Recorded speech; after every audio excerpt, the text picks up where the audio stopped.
between Team Liquid and MOUZ. How are you feeling? Feeling pretty excited. You know, MOUZ had a spectacular showing yesterday, beating out OG. They've had a long journey to get to this point, of course, in Wallachia. A little bit of the dark horse coming all the way into the top 3. And let me say, I think if you compare the one common opponent that both teams had to face earlier on, which was Liquid, which was OG, right? Yeah. And you look at the way Liquid faced off against OG, and you look at the way MOUZ faced off OG, I think the MOUZ series was much... I mean, the Liquid series was close to, in a sense. You know, there were certain mitigating factors that did occur. Let's say that about OG. Yeah. And then when they went against the side of MOUZ, that was much more clear-cut. I think that was very much just getting outplayed. I think MOUZ was just much more disciplined. So this is going to be really interesting to see up against Liquid. Because if MOUZ beat out OG in that manner, you would expect they might do pretty good against Liquid. They might actually be able to win this one out. Mid one could be in the top 2. It's the horse versus the dark horse here, John. Mm-hmm. Which one is stronger? We shall see. Of course, Liquid, I'm sure, are going into this as the favorites. I feel like there's no way they're not the favorites in this matchup. I think Liquid is still, in most viewers' eyes, the better team in this matchup. However, I agree with you. MOUZ have been surprising us, a lot of discipline. I think a lot of the viewers were very surprised to see the performances coming out here from this dire end. I was very surprised, I might add, Jonathan. I didn't even have these guys in the top anything. I'll be honest with you. I really didn't.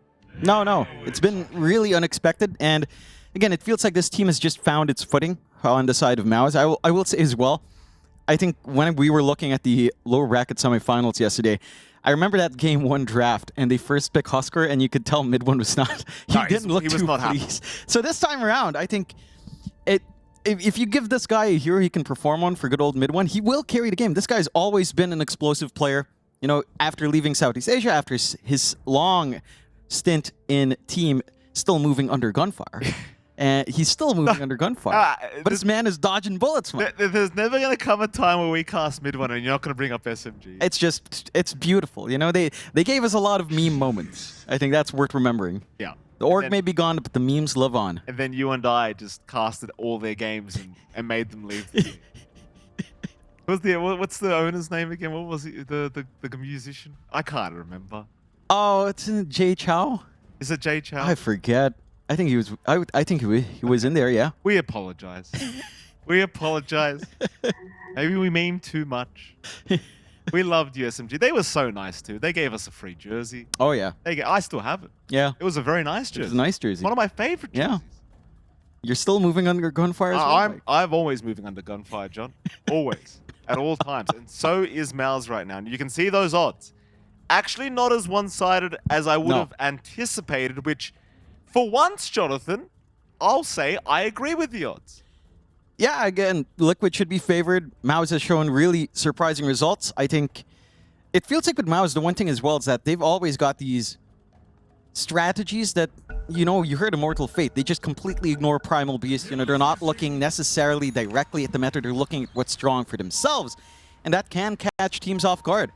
So let's see whether or not it pays off in this draft, whether or not they have enough up against the Faceless Void that Mike is dragging out here and the combinations they have in that Chrono. Because this Chrono threat from Mike is massive, right? It feels like there's so much pressure coming in from Boom and from Cowrie to actually catch the Void later on, before he can start to get some setup here. Smoke instantly breaks in the tree line, as you did have good old Boxy sneaking around, so a little bit more awkward on the rotation, but they'll still make an attempt here on MOUZ.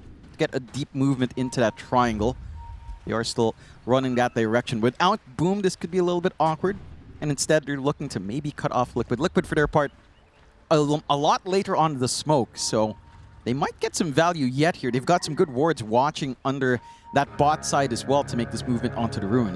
Yeah, it's a pretty hard fight to try and initiate for MOUZ, and we'll see the smoke's broken. Yamage and Boom both being watched, so Liquid very well aware of what's coming.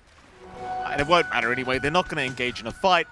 It is going to be a 2-for-2 trade on these banner runes, so a nice even start between these two sides. And naturally, we get started in the mid lane. You're going to see Nisha on this Queen of Pain, which it does feel like a very free co-op game for Nisha, as the panel was saying. Of course, against the SF of mid one. It's going to be interesting to see how much mid one can get done. It's also interesting to see the mid SF going for lasting presence over Shadowmire. Normally when you're in mid, you're focused on the magic damage. You kind of want to get that lane domination out with the slows up against a Quap. A lot harder to leverage that early damage here for mid one. And Nisha's just going to be able to play poke. He can opt for the full Scream of Pain build, something like a 0-2-3 build or a 0-3-2 build if you'd want. And you could just bully out the SF. Rune control is going to be a big factor here, of course, to enable mid one to maintain that lane. We have seen Liquid very willing to play in for those 4-minute runes, and they've got pretty good supports to set up for that as well. Not that MOUZ lacks in that department either. But the one key thing for MOUZ, actually a key thing for both sides, is that you can leave these lanes alone. Every single game we've casted with a Jakiro, it always feels like within the first minute, they're about to kill somebody. And that was the case for Boxy. He was just about dead. Popped the Fairy Fire, does survive just barely against Kaori. That is prior to the level 2 mark, which is the real lane power spike for Jakiro. Of course, with Crystallis here as well, things can be very, very challenging. This is a really revolting lane, but bottom lane is where First Blood is going to be drawn. Yamich, able to secure the life of Tofu. I mean, there is quite a fair bit of output on that bot lane. The Fiasta's Void can't do much. We heard the panel just talking about how much rundown potential there would be, considering that there's not as much counterplay on your supports. Tofu can just get jumped. It takes a few levels until you get the investment in the cookie as well. So they're getting some good openings here on the side of MOUZ, applying that pressure bot and top. Like, top lane's just been rough for Ace. He doesn't have that value point up in reactive armor. They're still getting that chase down. They are going to get a bit of revenge here on Yamich. Tofu will be the one to secure the kill on this Snapfire. Meanwhile, looking back at the mid lane, mid one, starting to take quite a bit of harassment on the SF. Still perfectly fine though. Both pretty even in terms of the CS department to boot. You do anticipate that Nisha will have the hero advantage in this mid lane. Yeah, again, he's maintaining that lane. He has gone for the dagger build in the end, but it's just good soft poke onto the SF. Makes it a little bit clunkier to look for that move forward for mid one. Mid one for his part, still controlling that lane decently enough. Getting all the CS he'd want. Not really cut off from water runes as well. Keen on seeing if, again, the 4-minute rune's going to be any different. You are starting to reach the point where you can consider leaving your side laners. Ace got the value point in reactive, so theoretically a little bit harder to kill. And you can kind of try to set up if you'd want on Boxy and even on Tofu once your Face's Void has that level 2 time walk. There's a lot of room to kind of get wiggling here. A little bit of a scuffle over these. Oh, it's going to be dangerous. Tofu needs the cookie out of there. Mickey, he could not get in to contest the healing Lotus. We'll go the way of MOUZ down to this bottom lane. The 1-to-1 thus far, 3.5 minutes in. Very slight net worth lead for MOUZ. A mid one and Nisha still on parity in terms of farm. Both 17 CS each. In fact, even the deny is very close between these two. Jump in onto Ace top lane, but Ace does have the chains up to try and escape. Instead, they'll turn their attention onto Boxy, but they're out of slows now. So they can't really commit for the SD. They'll try again onto Ace, but ultimately Ace is going to be okay to retreat. It's certainly a very strong laning stage right now at this top lane for MOUZ. You have to be so careful on Ace as well. That Withering Mist just, again, ruins your durability in lane, how much you can sustain through. And Crystallis has been doing a great job with Kaori, of course, to just keep zoning out. All of this debuffs coming in, you don't really have the best ways of canceling off. Mid one. Blood Grenade's going to land. Mid one is eventually, no, Fairy Fire out. Mid one, can you make some magic happen? Nisha, he doesn't have the blink anyway. Yamich will TP in, looks like they're going to give it a crack. Nisha, he will heal up with the bottle. They'll turn. Raise, it doesn't really connect. In fact, the raindrops block the damage. Meanwhile, top lane, Boxy, able to deny himself with a neutral camp. He was just about dead to Kaori, but gets the deny away. It's Nisha, still playing games with mid one. We'll look to blink out. Again, this mid lane, it's been such a close affair between Nisha and mid one. It feels like at any moment one of these two is going to die. In fact, it might be mid one now. Nisha has the blink up. Mid one, going to have to play around it. Has a raise if he needs it. Nisha, are you going to blink? No. He'll leave him with the shadow poison. Mid one's going to have to TP away. Oh, he hasn't made it. So close, yet so far. And Nisha makes the smart decision to just retreat rather than trying to go in. Oh, that's just... Mid one's going to have to walk back in lane. A massive win for Nisha. That's going to really help into the 6-minute power rune now as well, because it's going to take some time here for mid 1 to get going. So first rune should go the way of Liquid. He'll have that top up. You'll have this rotation potential out as well for Nisha if he wishes. He'll go for the reset back. Maybe actually some time to get the pickup here. You do have that Sonic Wave ready if you do, again, if you do manage to commit for that power rune. It does feel like you're better off on MOUZ. Yamich is hanging around the triangle, trying to get the stack into securing that rune position. You do still have the wards here from Liquid, though. They will look to not give this for free. Absolutely not. Tofu just quickly picks up the regen for himself. Nisha even going to make a quick jump in onto Yamich, just tap on the backside and we'll look to back. Already a very nice game for Nisha now. 400 gold ahead of the mid SF. And again, this is arguably a very free co-op game. So Nisha should be having the time of his life during this game one. Speaking of time of his life, Mickey, no struggles here down to the bottom lane. It was a little bit more challenging earlier on while the Yamich was around. But now he can have a free lane just up against Boom. Props to the top lane as well of Liquid. They haven't given any kills away, even against this Jakiro Abaddon lane. All you got was a boxy deny on the neutrals. No. That was about it. And they're making it so annoying as well. I think they were trying really hard on MOUZ to keep that tree line cut on the right side. It's not enough as they even invade the Shrine of Wisdom. MOUZ is going to try to run down as well with Crystallis, looking for the 1-for-1 trade. Well, disruption though. Boxy is going to try and contest. Meanwhile, Yamich also in trouble. Both sides being contested. They'll take down Boxy top lane. Meanwhile, they've got Tofu down at the bottom, but Nisha, he's going to intervene, but so will mid one. Mickey forced the time walk out. They do get the shrine, but a big Sonic Wave. Nisha looking to fight back, but he is going to go down. He'll still find Boom. Mickey, time walk in one. Will be okay, mid one. He can't keep up with it. You win out massively on MOUZ. You get both sides, you get a couple of kills. Sure, you do lose Boom and Yamich. Oh, they found him! What a setup, mid one. Does not retreat. Moves back in with the Ice Path setup. You love to see that. 2 cores, 2 Shrines of Wisdom. MOUZ, they're getting that ball rolling very early on here. And for Liquid, maybe just not expecting all of that committal out from the side of MOUZ. They've got a lineup that, again, with the supports they have, there's a good amount of damage, a decent amount of control. Nisha is, with this kind of blink, stuck at level, with this kind of build, stuck at level 1 blink. So you're not the highly mobile assassin quap yet. You are at risk. There are pretty big windows of opportunities here to actually get that control out on MOUZ. You do have to respect that on Nisha. So really nice openings being found here for the side of MOUZ. They've still getting that form they'd want here overall. Like Crystallis is still number 1, Boom's all number 2 right behind. They're going to get some small items up. Soul Ring coming out for Boom into likely just the blink. Once you've got that initiation, it does feel simpler. Still, Nisha.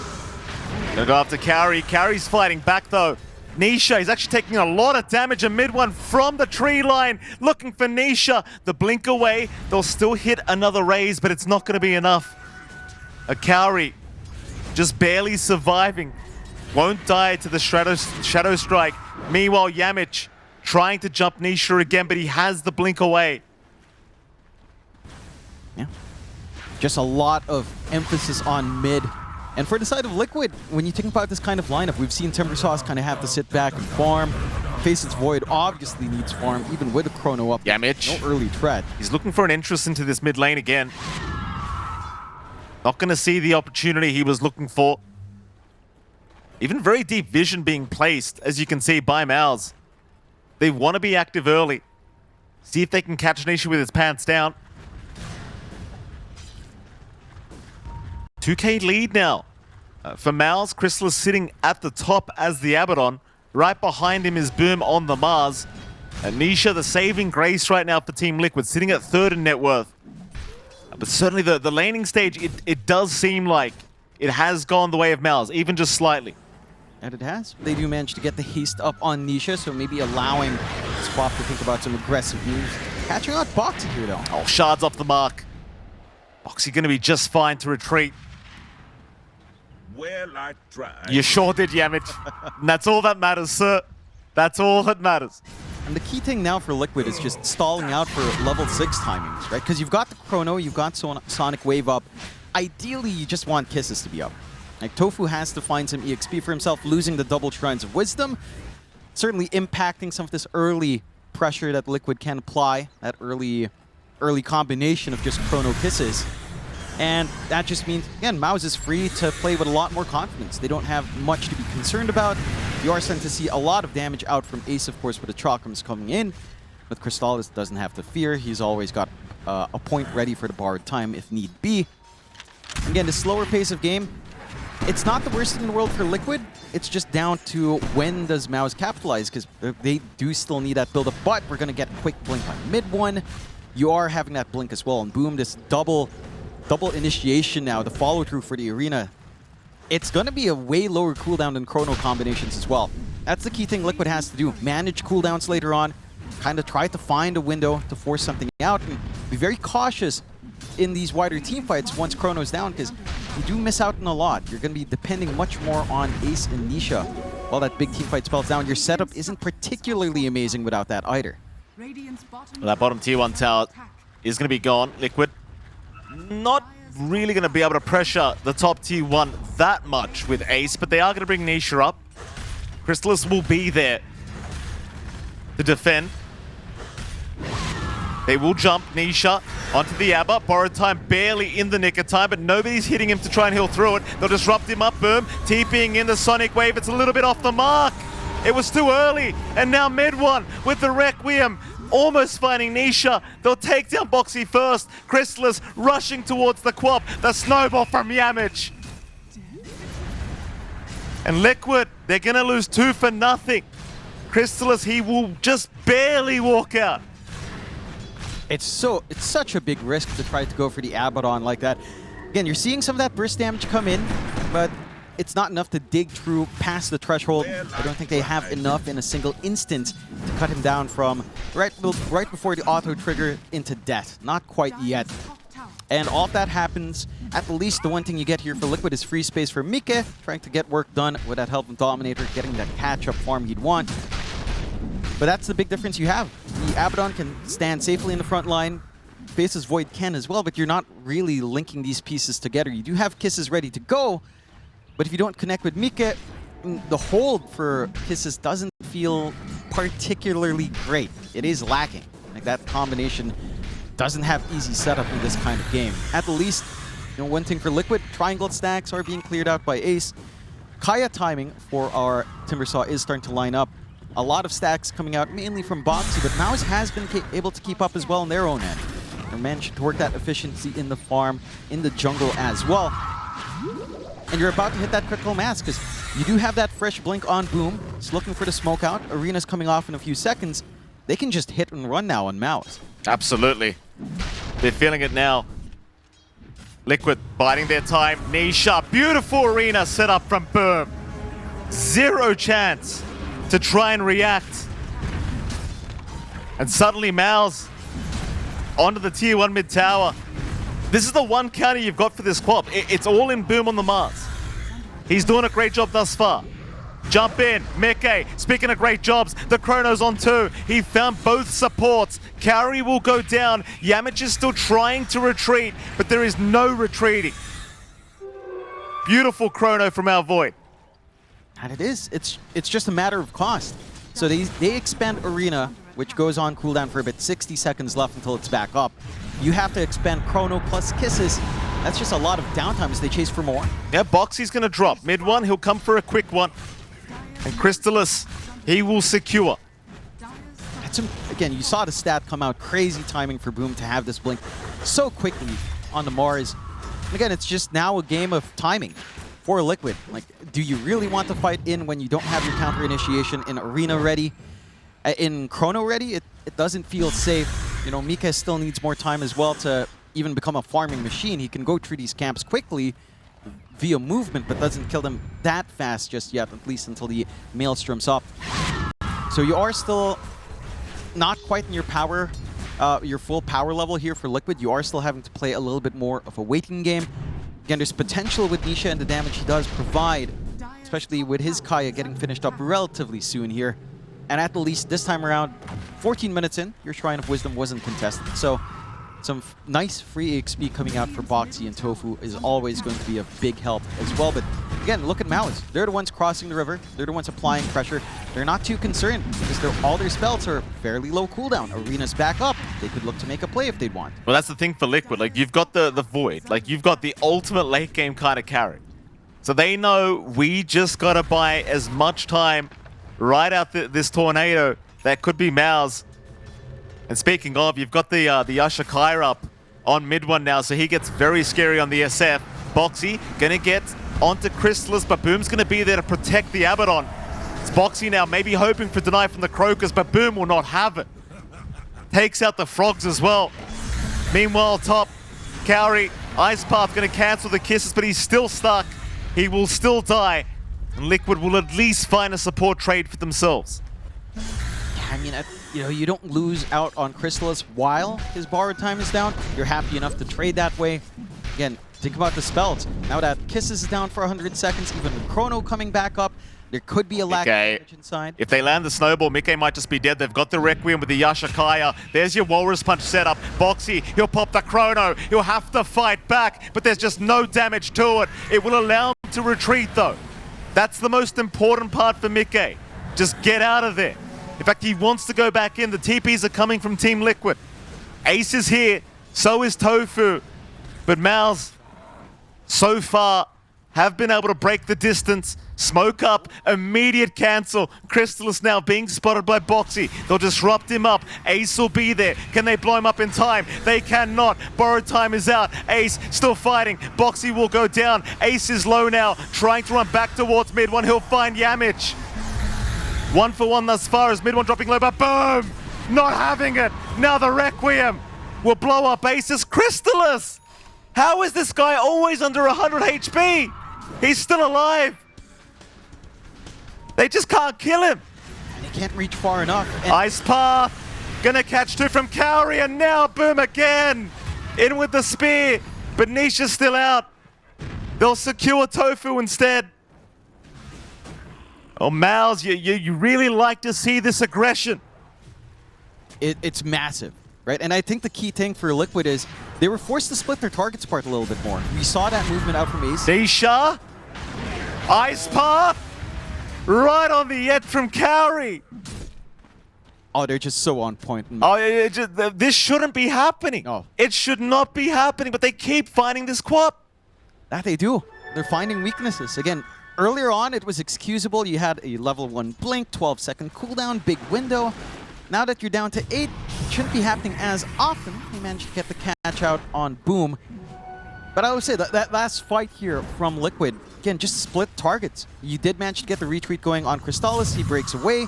You're not able to dive him with Ace. And again, we see that on-edge Ice Pat coming in there to set up for the cleanup from MOUZ.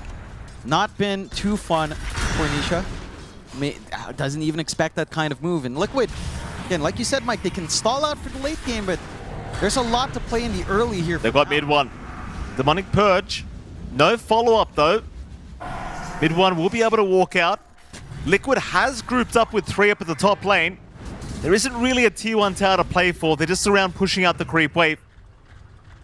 They will look to retreat. Of course, in the meantime, Boom, oh, Mickey being chased again. And he's gone. Wow. They catch him. MOUZ completely unrelenting as Boxy now also going down to mid one. Directly across the map. And it's not getting easier. In the meantime, Boom's got his BKB up now. He's not going to be that easy to jump, though they do try now. And in fact, never mind. My apologies to Boom. That's my bad. Nice one, Mikey. My fault. You made it happen. I made it happen. Liquid's very happy to find that freebie. I'll wait for the payment, Liquid. You know my PayPal blitz. Send the payment.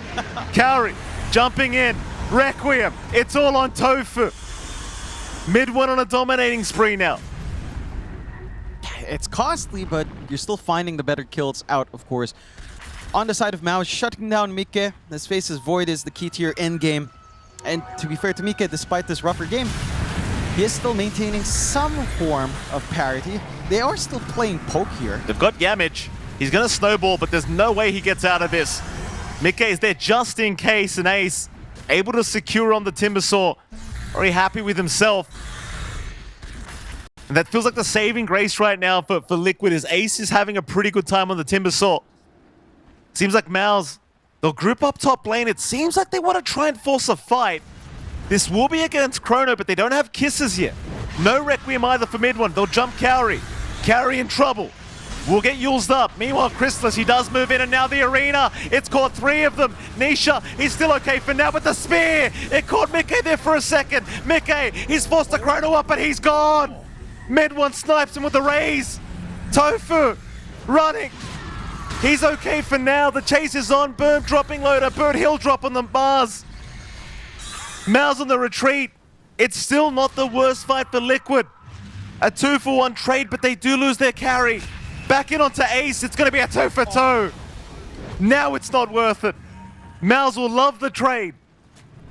Can they find more? Boxy trying for the TP. They won't see him. Oh man, for Liquid as well, they were playing with the vision advantage. All that time that MOUZ is hanging around in that high ground on the top jungle, they were under vision. Liquid was ready. This was their game plan to try to surprise them, but the pieces just don't come together. The fact that Cowrie lives, gets the Yules off, still manages to get the Ice Path to interrupt, forces a little bit of a less than ideal Chrono from Mike. He has to catch Nisha inside. They don't get all of this damage coming from outside into the Chrono. And you just lack the burst at that point. And that's them fighting without, say, this... Oh, Nisha getting lucky, but mid one not having it. Pops the Requiem. Nisha blinks up in one. He won't have the time. Meanwhile, mid, Walrus punches out. They even found Tofu, who was just trying to come in and help his teammate. MOUZ, Immortal Faith, what did you slip in their coffee this morning, sir? Was it the healing Mitch? Is that what it was? The Mitch of healing coming in, shared amongst the team, catching a little bit more. Ace, just under pressure from Cowrie. No follow through. But just look at how MOUZ are playing the map, right? Like they're just so aggressive. They're going for Roshan now. They've got all the damage in mid one. 27 Necromastery up. This man is just right-clicking like a monster with the lasting presence as well. And for the side of Liquid, again, you pick this Void, you want the slower game, you're going to have to stall. Just wait it out. Get this full Mjolnir up on Mike, get the BKB up, and then maybe you can do a lot more work in that Chrono, but you have to catch so many things. Oh, again. Boom is just on fire. Oh, yeah. I mean, Boom is literally just on fire on this MOUZ. And I'll tell you, like, even the item builds from MOUZ, like, it's 3 blinks, one on 2, in fact, 4 blinks, excuse me. 1 on Yamich and the 3 cores. They've got all the ways to just close the gap on Nisha, all the ways to close the gap on this Void. And if you are Liquid, I mean, you are playing the waiting game, buying time for Mickey, but no Ace, top lane. He's going to get his TP cancelled. He'll try to run, but Crystallis blinks up. And with the Radiance that he's had for the last 10 minutes, it's just so easy to run people down. And it just keeps getting worse. Now mid one's got a BKB up. They just don't need to slow down. It's like a train without brakes. That it is. And it's just heading right to the station of Liquid. Liquid can't get out way fast enough. Another one. Oh my, I mean, give him a break. No breaks. Give him a break. This is the punishment for Boxy for having good Spirit Breaker games. You're going to have a stinker in between. That might come out next game. Demon. That might come out next game. That might just. That might just be the caster curse from John now. I mean, look, you know, you went with Faceless Void. You went with Shadow Demons as well. We've seen a win rate on SD. It's not amazing. Oh, the Nisha. They've got him again. And this was supposed to be a pretty good co-op game. Immortal Faith, I want what you gave the players. Whatever it was, I want it too. Have some of that healing, Mitch, Mike. Shout out to Immortal Faith, by the way, John. Oh, yeah. Great guides. Great guides. Absolutely. I wouldn't be able to win any games without that man's guides. I'm useless at the game, John. You know that. The viewers know that. They listen to it. Yeah. Do they listen? I would probably mute it. They don't know. No, they don't know. That's all right. It's just a That's all right. silent film for them. Still not a silent film. I mean, it is cinema. It is cinema. It is cinema. Liquid is having a hard time. They're a little bit too close to the screen right now. You know, they're not getting the full picture. They need more time. Okay. This could be very dangerous, Jonathan. He is going to retreat to the west side of the map. Hold that high ground. There's just too many blinks. Too many ways to initiate right now for MOUZ. You've really just got to be on your toes this whole game now as Liquid. They're going to ping out Crystal's bot lane, hoping that maybe they could look to set up onto the Abaddon. 4-man smoke committed by Liquid.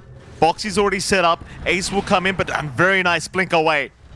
Crystalus reading the movement. Now he'll move in with his own squad. Boxy spotted. Smoke broken. Boom. Jumps in. 2-man arena is there. The spear out as well. Mickey. He's holding onto the chrono for now with the ice path. A big sonic wave though. Nisha looking to turn this one around. Yamich is gone, but it's only Yamich thus far as Mickey can't run. They've got the void. Ace trying to survive. Cannot do it.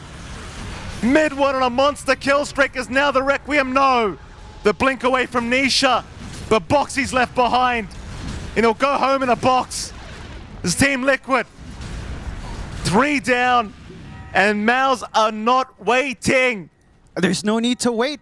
And again, for Liquid, for these fights to even go remotely close, they have to be perfect with their spell use. Chrono comes in, guess what? You don't catch Kaori, Ice Pad on top, Macropyre on top. You'll find the kill, but you'll waste a lot of your own HP. And you still had the Aegis running on mid one. Quite a fair bit of time on that one. You can't take care of the 2 lives with only 1 chrono. It's just not enough.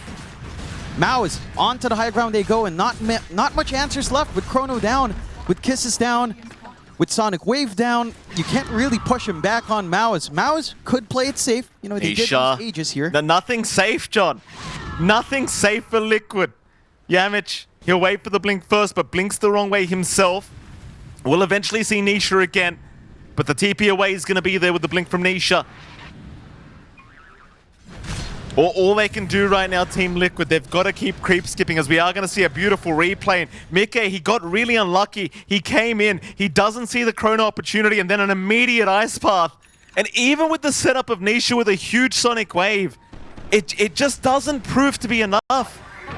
It's just so difficult. You have to try to burst down an Abba. You had to work through 2 lives of mid one. Maybe if you caught the chrono earlier, but again, these ice pads from Kaori have just been a nightmare for Mika, for everyone on Liquid until some. Oh, they're fighting again. It looks like they're fighting again. Boxy, does he go down? Oh, the ice path. Kaori, come on. Kaori's just too cold with it. He's icy, John. That he is. Hot and cold. Coming out hot and cold on this one with the ice pads, of course. Still. Liquid. Thank you, John. That's what I was implying. Thank you for explaining the joke. You know, some people don't understand, Mike. Oh, well, clearly you didn't, John. Onto the high ground to go. Crystalus. We'll move in. Borrowed time, eventually going to be forced out, and that should at least make it so MOUZ don't want to keep going. They're not going to play without it, because Ace, he just has so much burst potential on the Timber. They will respect Team Liquid. But they are walking away from this high ground with a 19k net worth advantage 28 minutes in. And I really am trying to look for a saving grace note right now for Liquid. At the very least, I think Mickey, maybe once he has the BKB, he can feel a little bit safer in these fights. He is relatively close to having enough gold, but they are going to try and force a smoke beforehand because they're afraid maybe MOUZ setting up for a Roshan. I mean, Roshan's still a while away anyway. And this is scary. Scythe of Vice. Like, more control for Nisha. One way to instantly stop as well if Mika does make that committal in without the BKB. Such a big risk for Liquid, but it's a risk they have to take. Just because there's no space on the map to stall for time. Right? Like, this is what you want. You want to stall for time. You want to take a slow game on Liquid. We're 29 minutes in. They're already down 1 set of racks.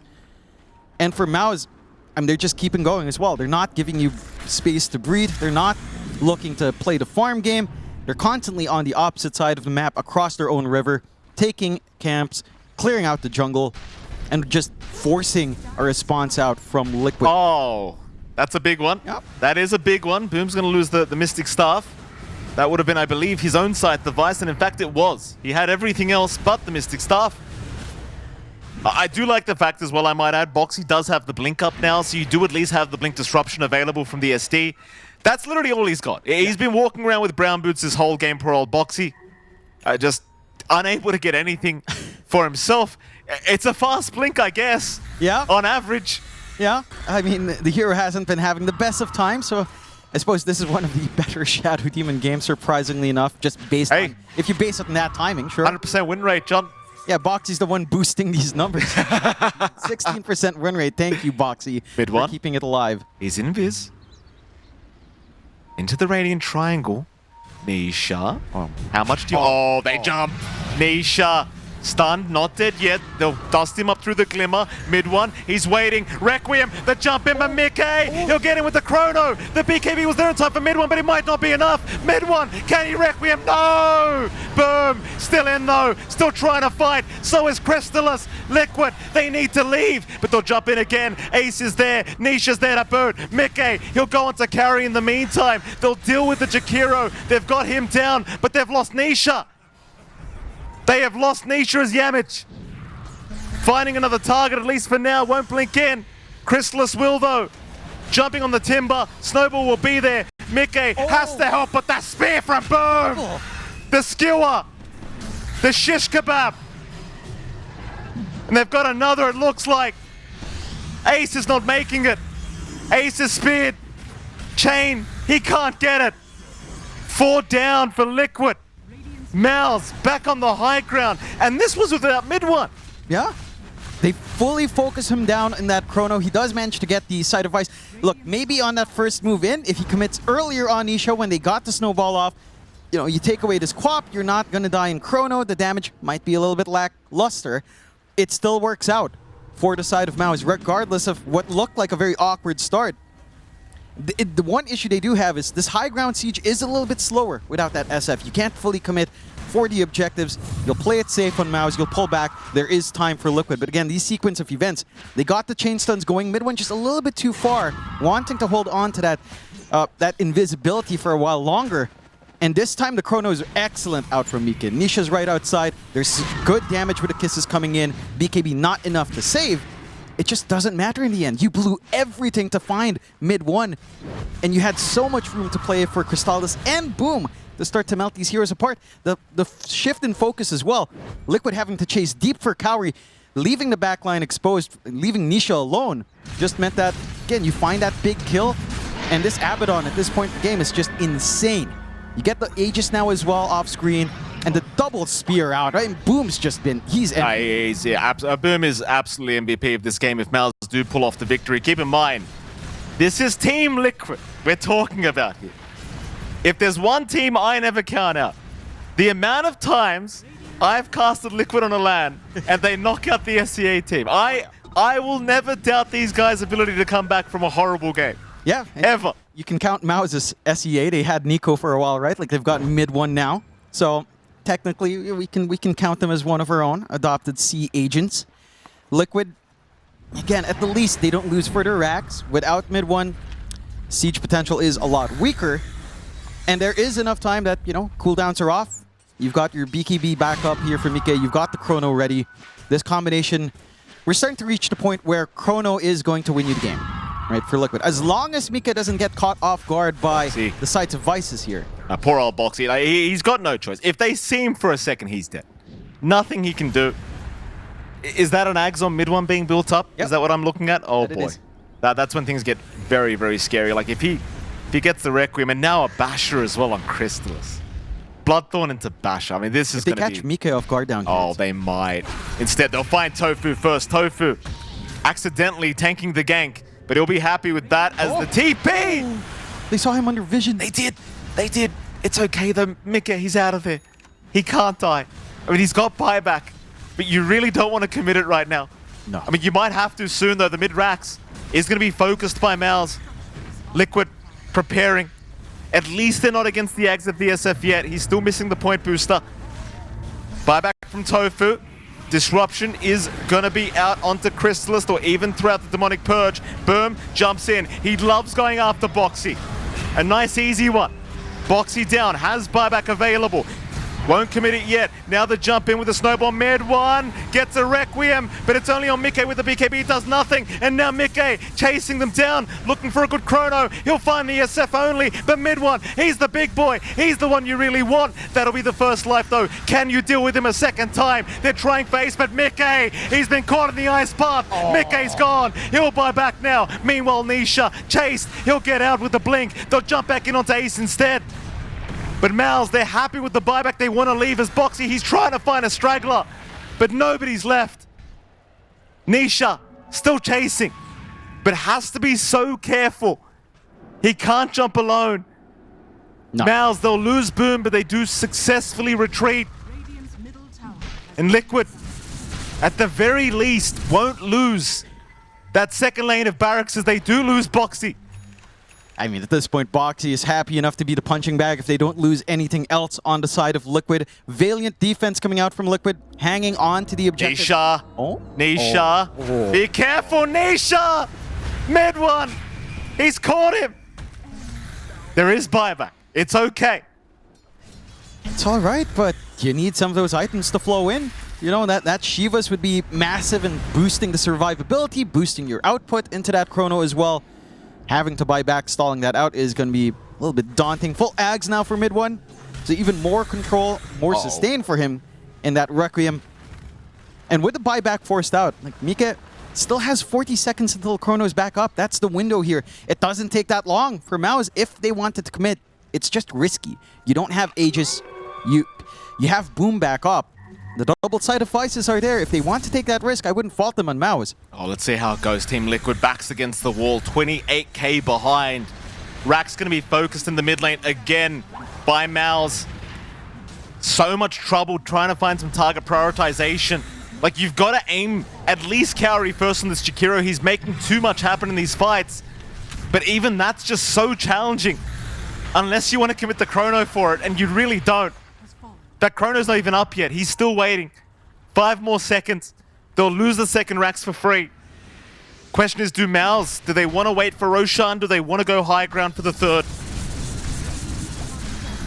I think you can play it safe, right? There's no need to run the risk. You know chrono is going to be back up from Liquid. You have this massive lead. High ground defense is where Liquid shines when you're all clumped up into that chronosphere. So you just wait for the secondary life. You have more tools coming in though. Abyssal Blade up on Crystallis. Just more hold coming in here, even from the Abaddon. You do have at least you have some tools built up on the side of Liquid as well, right? The full Ags coming out for Nisha, slow poke with a Shadow Strike, getting prolonged fights, again, more damage in the chrono. Somewhat, but the refresh up and Boom, double arena, double BKB, double spear. This man has been on point and just more of everything. Oh. It's a nightmare for Liquid. Refresher on the MOUZ. That's Yeah. so scary. Who have they jumped? Who have they got? Oh, Mika! Oh, they've got Mickey! No! No buyback! As well. No buyback, and now the Requiem mid one, fearing all 3 of them away. Boxy's down. Nisha, he's the only one left to fight back. He is trying, but he has gone. Oh, Double kill, there is nothing left. They don't have the buybacks. They just bought out. They just bought out. Ice Path, Ace, jumped, MOUZ, smell blood in the water. Ace, he'll pop the BKB. He's down as well. He'll buy back, they'll try it to the last second. Try to buy the time. Ice Path again connecting. MOUZ, not done. They're onto the Ancient. How do you defend? It's 2 versus 5. Liquid, they've got no choice. Ace, he's a piggy now. Chase him down. Ancient's gone. MOUZ, absolute cinema. They cleaned that one up on MOUZ, and we talked about the Dark Horse. You wanted to play it? It's good for me. Okay. Also questioning that Ringmaster last pick. Thought that maybe you guys needed some damage against their lineup, and then you're going to go for Ringmaster, which is not typically known as a very super high damage hero. Why that? I mean, Tofu wanted to play it, and a lot of the times I kind of just, like, for me, I've always just trusted my 5-player. I mean, I've only had 2 5-players ever, which is Tofu and Aiden. And so whatever it's the position I understand the least. So it's like whatever they want to play and they feel in the moment, I want to enable and trust them. And so I want to pick them stuff that they want to play. So what do you do? What do you do? Because they just tell you what they want to play, and you just go, cool, cool, cool, cool. So what do you do back there?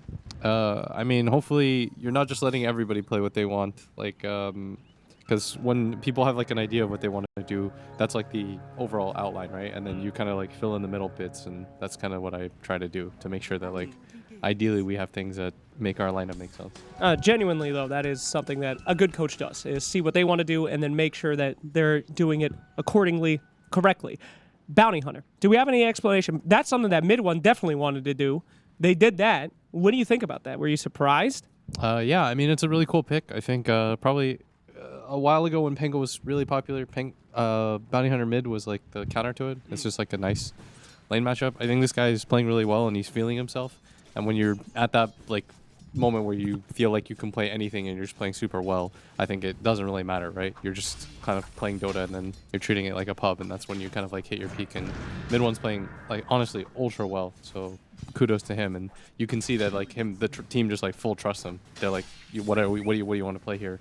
And that's ideally what happens when you're a good team. Similar to like me, right? It's like if one of my players, I mean, we're top 3 at this tournament, we're not a bad team, so if like somebody wants to play something, I'm going to trust them. Absolutely. Well, I trust that this will be an incredible game. I wish you the best of luck, and I'm certain we're going to be going to a game 3 potentially as we go into this one. Thank you so much, Slacks. We are indeed into game 2. Jonathan, a lot of chatter about this mid bounty. I'll ask you, because you and I, we both had some thoughts. Have they overcooked? Is this draft burnt, John? I remember a time in Southeast Asia. I remember a time when a certain mid one was back there on his old team, and he used to play this mid bounty, and every single time we would doubt it, and every single time that's when they'd find a win. So I'm not going to doubt it this time around. I think mid one knows what he's doing. You could argue Liquid's cooking up quite a fair bit as well with a Void Spirit support flex on hand, right? So both sides are cooking something unique.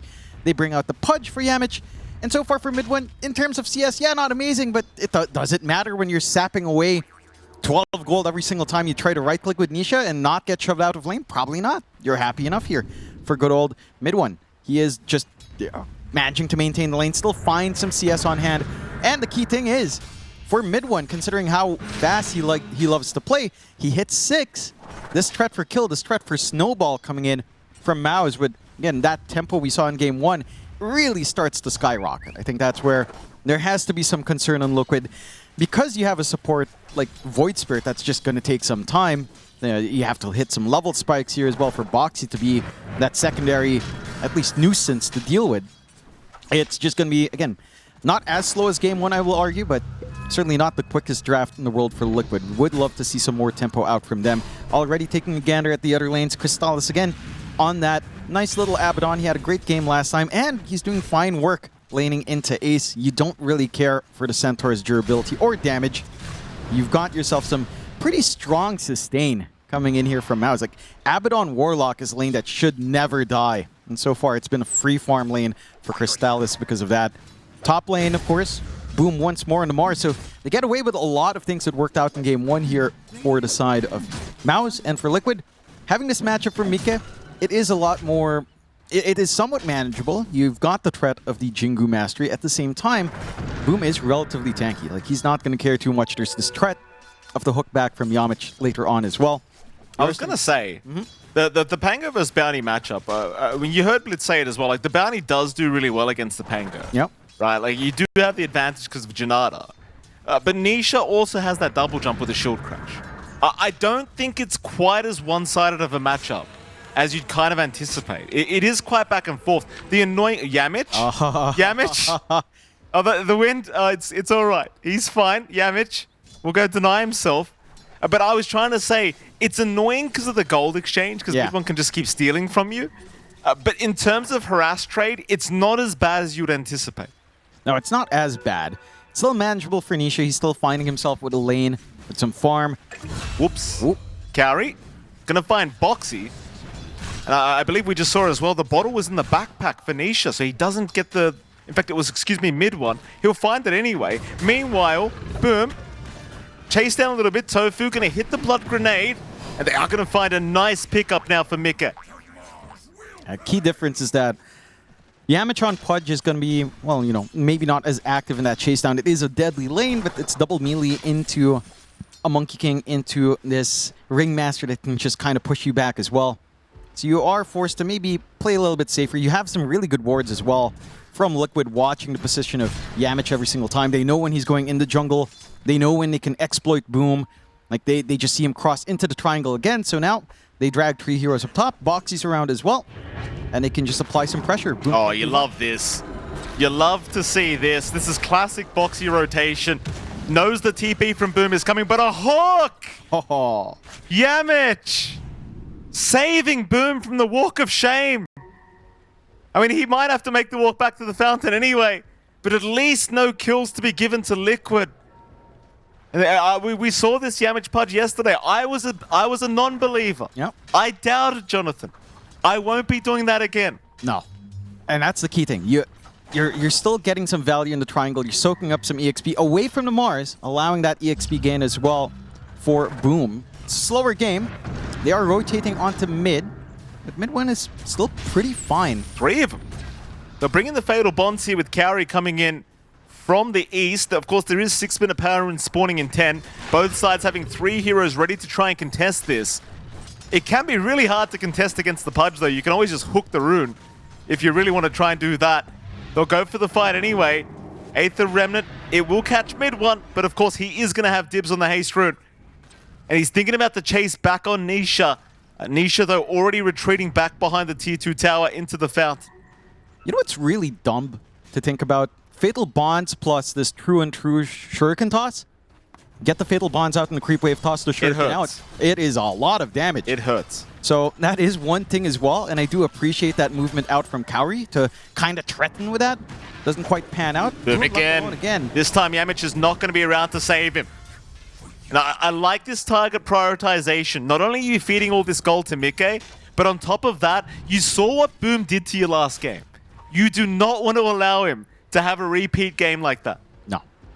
Certainly going to be a slower pace into that blink now here for Boom. Bot lane has been going spectacularly well still for Crystallis, right? Like, he's still getting the farm. There's still no pressure. They managed to find Tofu.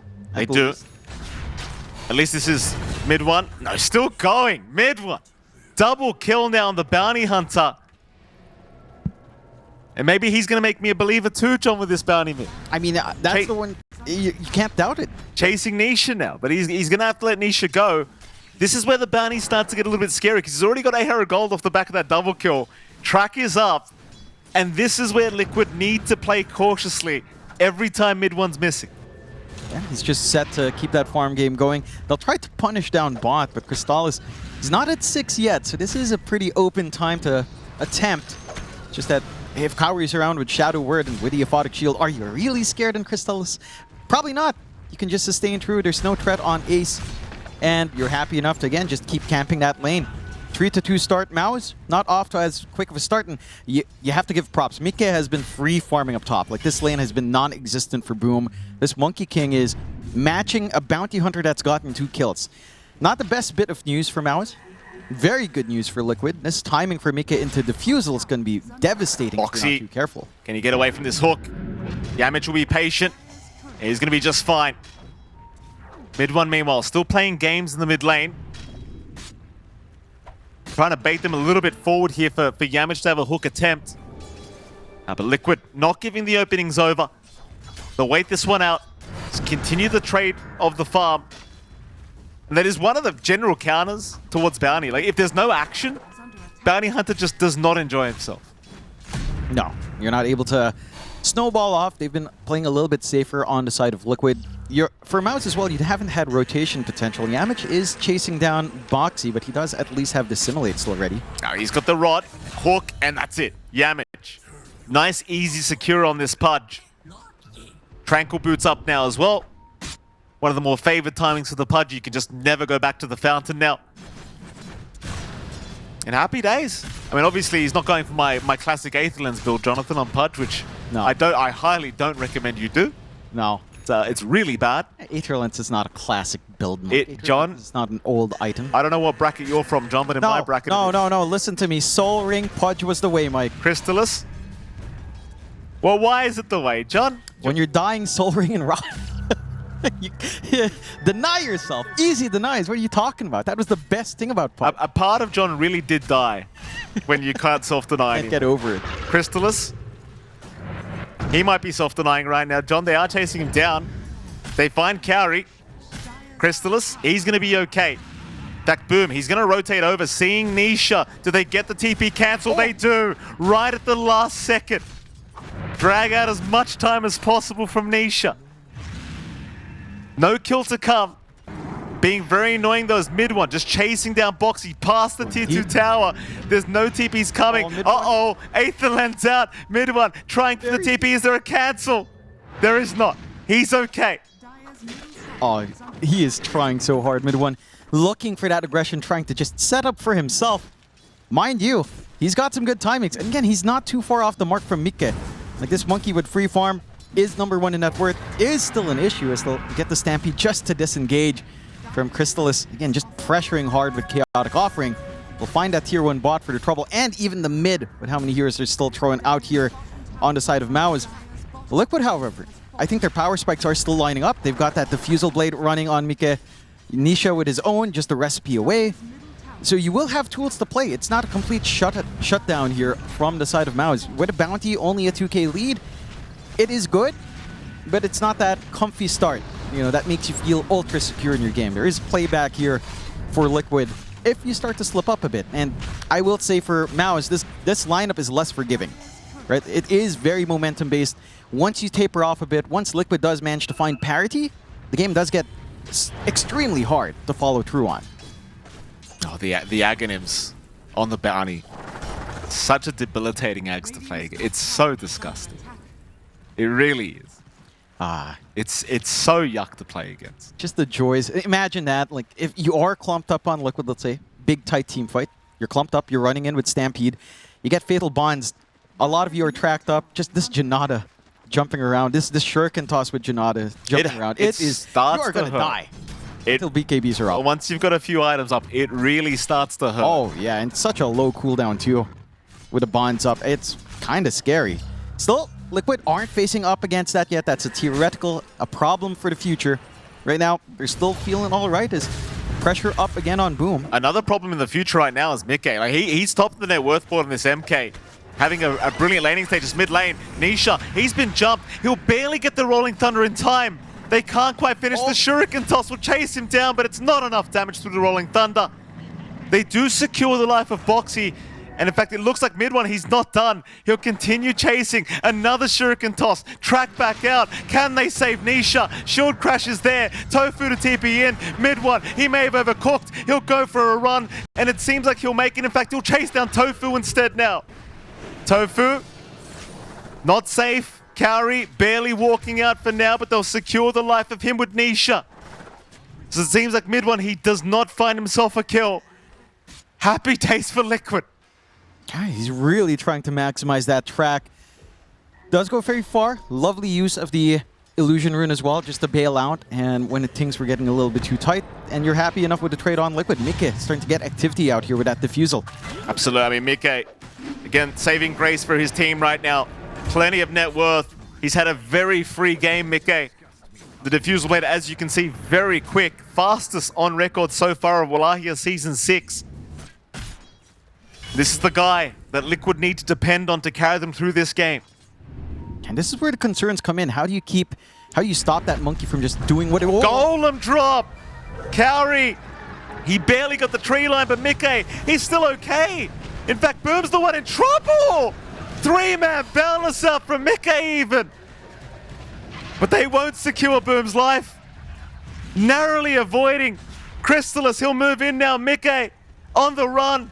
Mid one's here as well. The TP's going to come in Liquid. They've got to protect their carry. They'll try with Nisha. Rolling Thunder. Another 2-man boundless strike from Mikke. Chasing down Crystallis. Yamich, he'll hook Crystallis out. It's not enough though. Double kill for Nisha.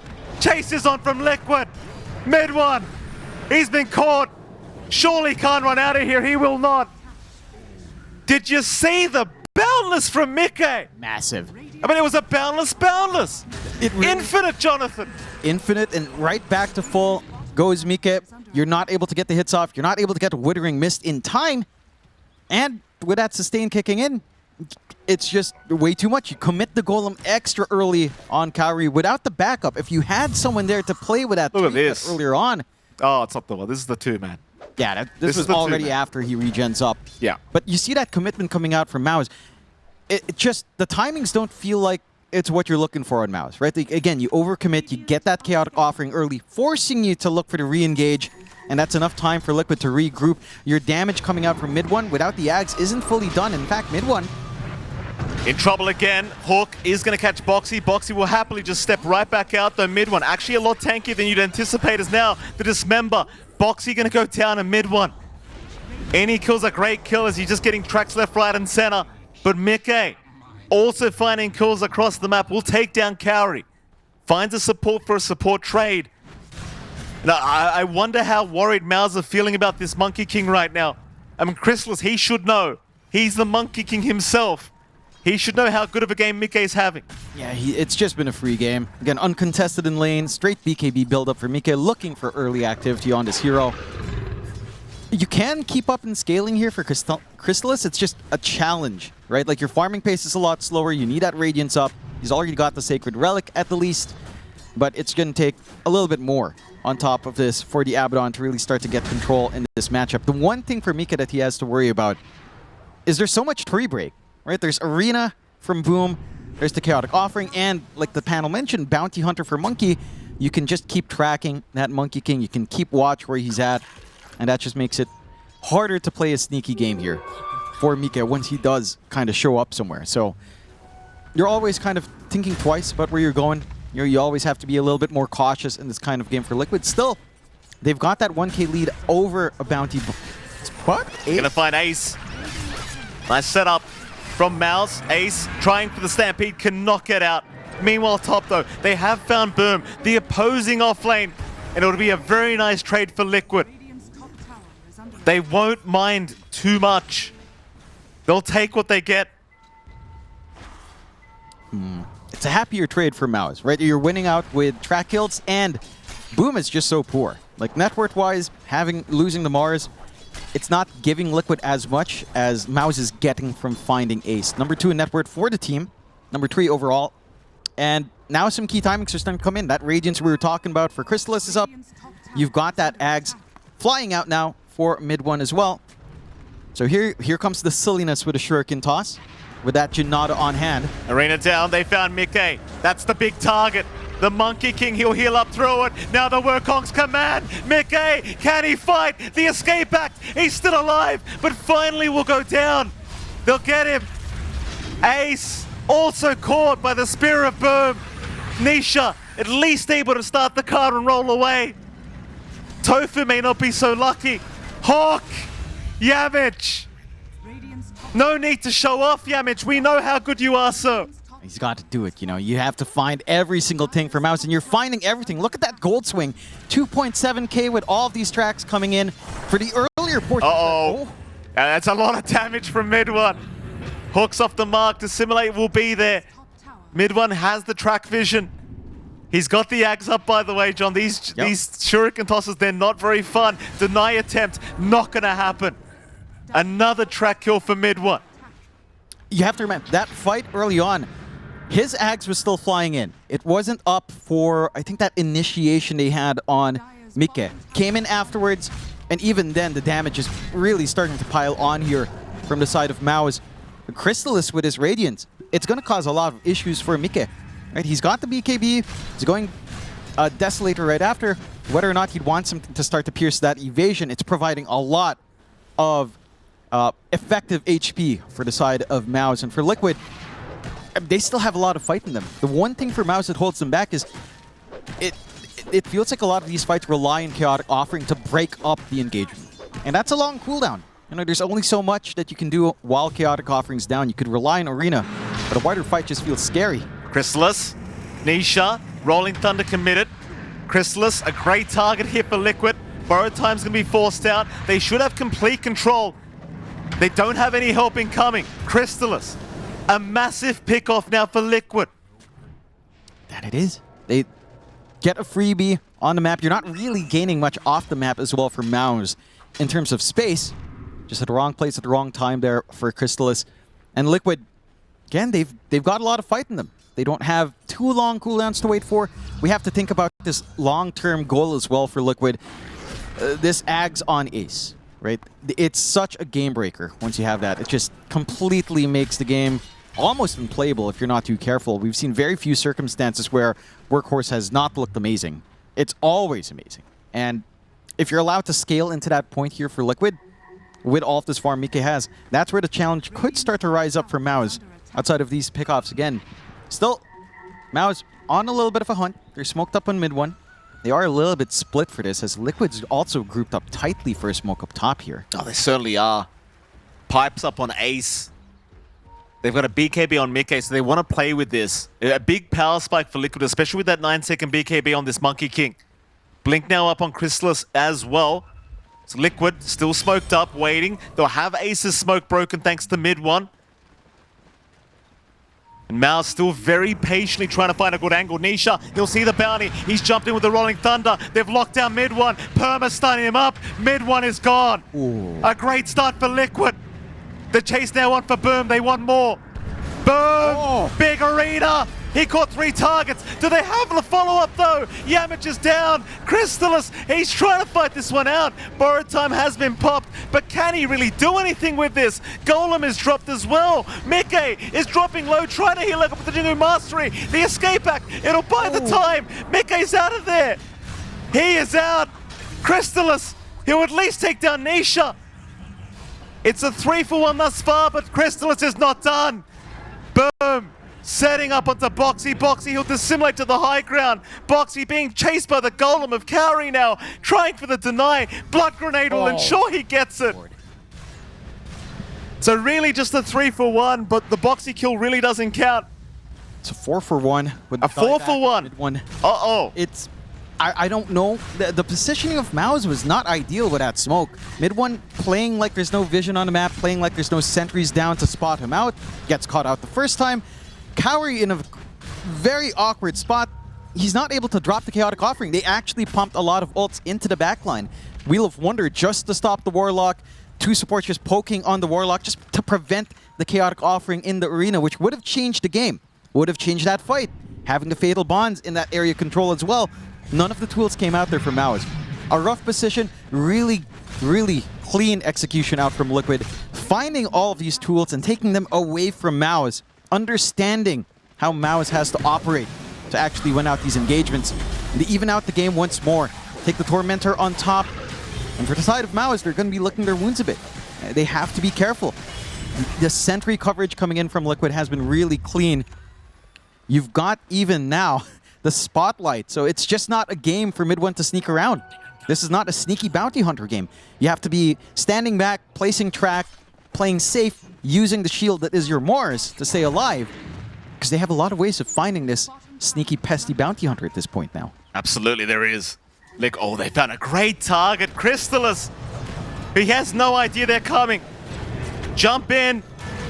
Borrowed time will be targeted. Yamich, Hawk, but the Yule Scepter to cancel. They'll TP and Cowrie to help out. The borrowed time's over. Crystallis is down. Cowrie, he's just TP'd in. Boom. Even showing up to try and help out Cowrie, but it's 1 by 1. And Liquid, they love it.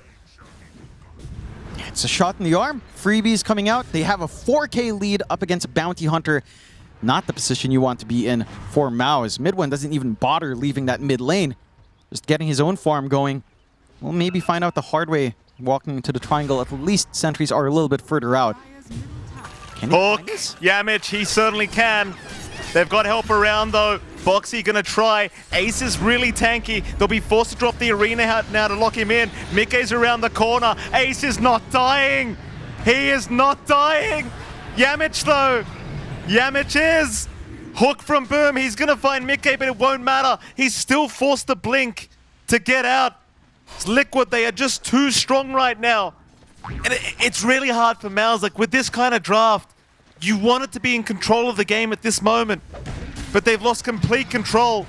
And now Liquid, with their own draft, I mean, they can drag it out however long they want.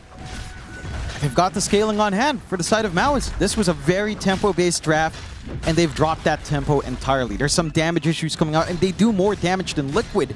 Just the body that is Ace at this point with the pipe and the Lotus Orb. Too much to handle. Like, you need everything to go right. You need Withering Mist on top from Crystallis. You need these Fatal Bonds. You're actually very reliant, I'd argue, on Fatal Bonds right now to look for a teamfight win. And you have to be so careful on Cowrie. I think we've seen a lot of games where Warlock actually does make or break your engagements. And Cowrie, for a couple of these fights, has just been caught off guard. He has to be much further back. He has to be so aware of what he has to, provide to the team. Those bonds, the Chaotic Offering, has to be on point. And Liquid has just been managing to find that punishment onto these softer targets. Mid one for his part, inching towards the BKB. almost at that point. So some protection for our bounty hunter coming in. At the least as well, he's also very close to that level 15 talent for the damage reduction. So there is some durability coming in for mid one. Not quite enough for the onslaught that is on Liquid. Kauri again. Yeah, caught, but Yamich is going to be there to hook him out. Problem is, the saving hooks, they're great, but they're not making the big difference this game. You need more from MOUZ. Crystallis, he is second in net worth on this Abaddon. He's not to be scoffed at. But Mickey, he's been a real problem. This Monkey King, 7-1-9. Almost the perfect game for Mickey. He's just giving no leeway here to MOUZ. There's nothing. And that's the challenge, right? Like, he went for such a tempo-based monkey as well. Like, he didn't go for Maelstrom, he didn't look for farm. Nope. He's looking for fights. He's playing into this timing of MOUZ, and he can still scale. They're gonna find Kauri again. They do. You know, Mickey wants to fight as well with the Deso. I mean, he's only got 2 stacks up on it right now. He wants to just keep going. 1,000 damage, just like that. Easy. Killing Kauri is actually just big. They're gonna try for Ace again. Ace has teammates coming. This is not a safe fight for MOUZ. Ace, he might eventually go down, and they will get him. But Crystallis, he got hypnotized by the Will of Wonder. They're not gonna jump though. Not without their Centaur. MOUZ, they will get away with the Centaur kill this time. That Stampede down as well in the respawn. So there's a little bit of a window for you to do something on MOUZ. It's just that you also dropped Arena around the same cooldown. So it's going to be a little bit more parity. You could consider a move out. With mid one, going deep. Hook, Oh. Nisha, he's been caught. They'll drop the spotlight to try and help out the evasion. It is helping a little bit Nisha. He can't get the Rolling Thunder in time. And Yamich, he wants more. Hook is available. Boxy, unable to avoid it. Will just simulate eventually. But now Crystallis right on top. Will take him down, and MOUZ, they are fighting back. We talk about the strengths of Liquid in a slower game. You have to be so careful about giving openings to MOUZ. Because it's not just that you're ahead, you're bleeding gold, you're playing still into track. Well, what item does mid one go for here? That's what I'm curious about. Like, he's got BKBX, but what's the next item on a core bounty hunter? It's fairly open. He can opt for aura buildup if he'd want, relieving some of that pressure on Boom. It's gotta be like damage or something, right? If you're going damage... Utility even, like Sight Device maybe? Yeah, Sight Device is great. Damage just made me think of Battle Fury, which is an old meme. Apologies for that. We're not doing that. Meme. Not that. I'm trying to think if it's a good Conda game. The break doesn't feel ultra important. At the same time, it does have some utility. You know, cutting off, say, Jingu in the middle of a fight from Mikip. It's not bad to take away this possibility to crit, his possibility to sustain. It's not awful. At the same time, I don't know if you want to spend all of that gold for it. We're seeing mid one cycle around as well. He ends up on the Manta style. Okay. So self-dispel, a little bit more damage as well. Nothing wrong with that. Mid lane. They are forcing a fight. Yamich has been caught. Hopefully a nice easy pickup for Nisha, I want to say. And they will get it. Yamich just so slippery, even on the pudge. Now Liquid, they could think about the mid-tier 2, but they'd rather Roshan. But it's such a risk. You pop Stampede and Rolling Thunder. Oh, they're not going for it. No, they can't. Arena's up, Chaotic Offering's up. They use their disengage spell as well. There's no control. They tried to play poke with Boxy, but Boom already used the spear. Maybe still hanging around. I mean, Boxy's also hanging around. He's not going to go for the commitment. So, for Liquid, that's a really costly kill. It's still a nice kill, but again, popping these 2 ultimates means that you can't really capitalize. And MOUZ can just reset, wait for that pudge to be up, get this build-up still going here on the side of MOUZ as well. Again, the Manta for mid one, set to come out soon. You've got the Manta already up on Crystallis, going into the BKB. And Boom is, once he hits BKB, can start to expect some of that wombo combo to come in. Better arenas, hopefully better follow-through with a Chaotic Offering. They'll try with a smoke out here. MOUZ. Mid one is spotted. Jump in immediately from Ace, but the Golem drop count initiation. They find Carry down. Nisha, he'll run into Crystallis now. But it seems like Liquid, they might have made the call to leave. Mickey eventually gets there, but they're going to secure the Warlock kill, and that might be key for the Roshan. They did pop Rolling Thunder, but Stampede's back up. If you wanted to make a play, it is easier for Liquid. You still have to be concerned about the Reno coming in. It's being so annoying. Dragging the creep wave, not allowing the mid wave to be pushed in. And by the time they try to sort it out, Roshan, it's there, but you've got the Warlock back up anyway. At least you don't have to worry about the Golem drop. No. If you do force this, it's only Fatal Bonds you have to worry about. Yeah, but Fatal Bonds alone might just be enough if you get a good arena off. Roche does begin. It's only Ace and Boxy. You're going to need to get Mika in there as well. And that should speed up the process. MOUZ does not look interested in contesting. They don't have vision in the area, but they're also not grouping around the area as well, looking like they're just surrendering this objective. So a nice pickup for Liquid. And for MOUZ, 2 lives up here on Mika. It could be a challenge. Again, it's been back and forth. If you can cut the tree line to start the fight with Chaotic Offering or Arena, it's manageable. But if you're forced to kind of chase Mika around, I don't know if you're even finding that first life. Again, Aegis up for Liquid. Very even game in terms of net worth, but you don't want it to be an even game on MOUZ when you're playing with a bounty.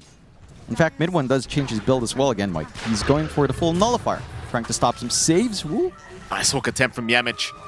Tofu able to avoid it that time around. BKB is up on Crystallis as well. That might be a key item here for MOUZ to try and smoke up with. They've even got a 9-second charge on Boom. And they will indeed smoke up, trying to play off this spike.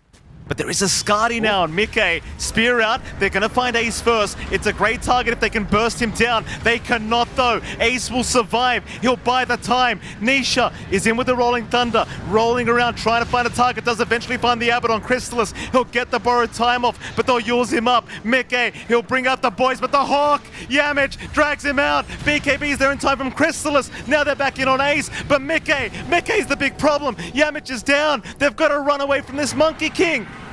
Stampede popped. Liquid, they're trying to kite in and out of this fight. They'll only find Yamich in the end. But at the very least, they don't lose anything. No. Age is still up. They're forced to pop Stampede and Rolling Thunder just for the pudge. At the same time, you did have to commit Arena. One fortunate thing for MOUZ is that Chaotic Offering was on cooldown that entire time. So you still have that tool for the eventual defense that will come in.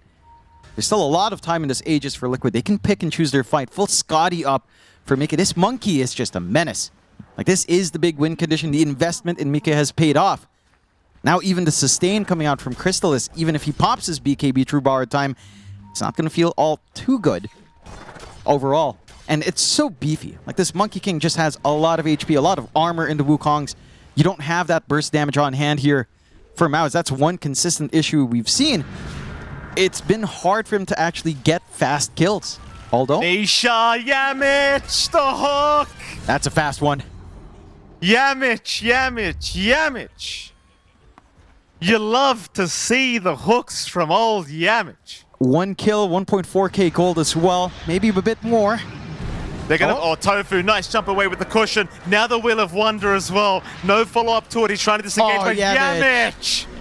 No, sir! Where are you going, Tofu? Nowhere. Where did that bring you? Right back to me.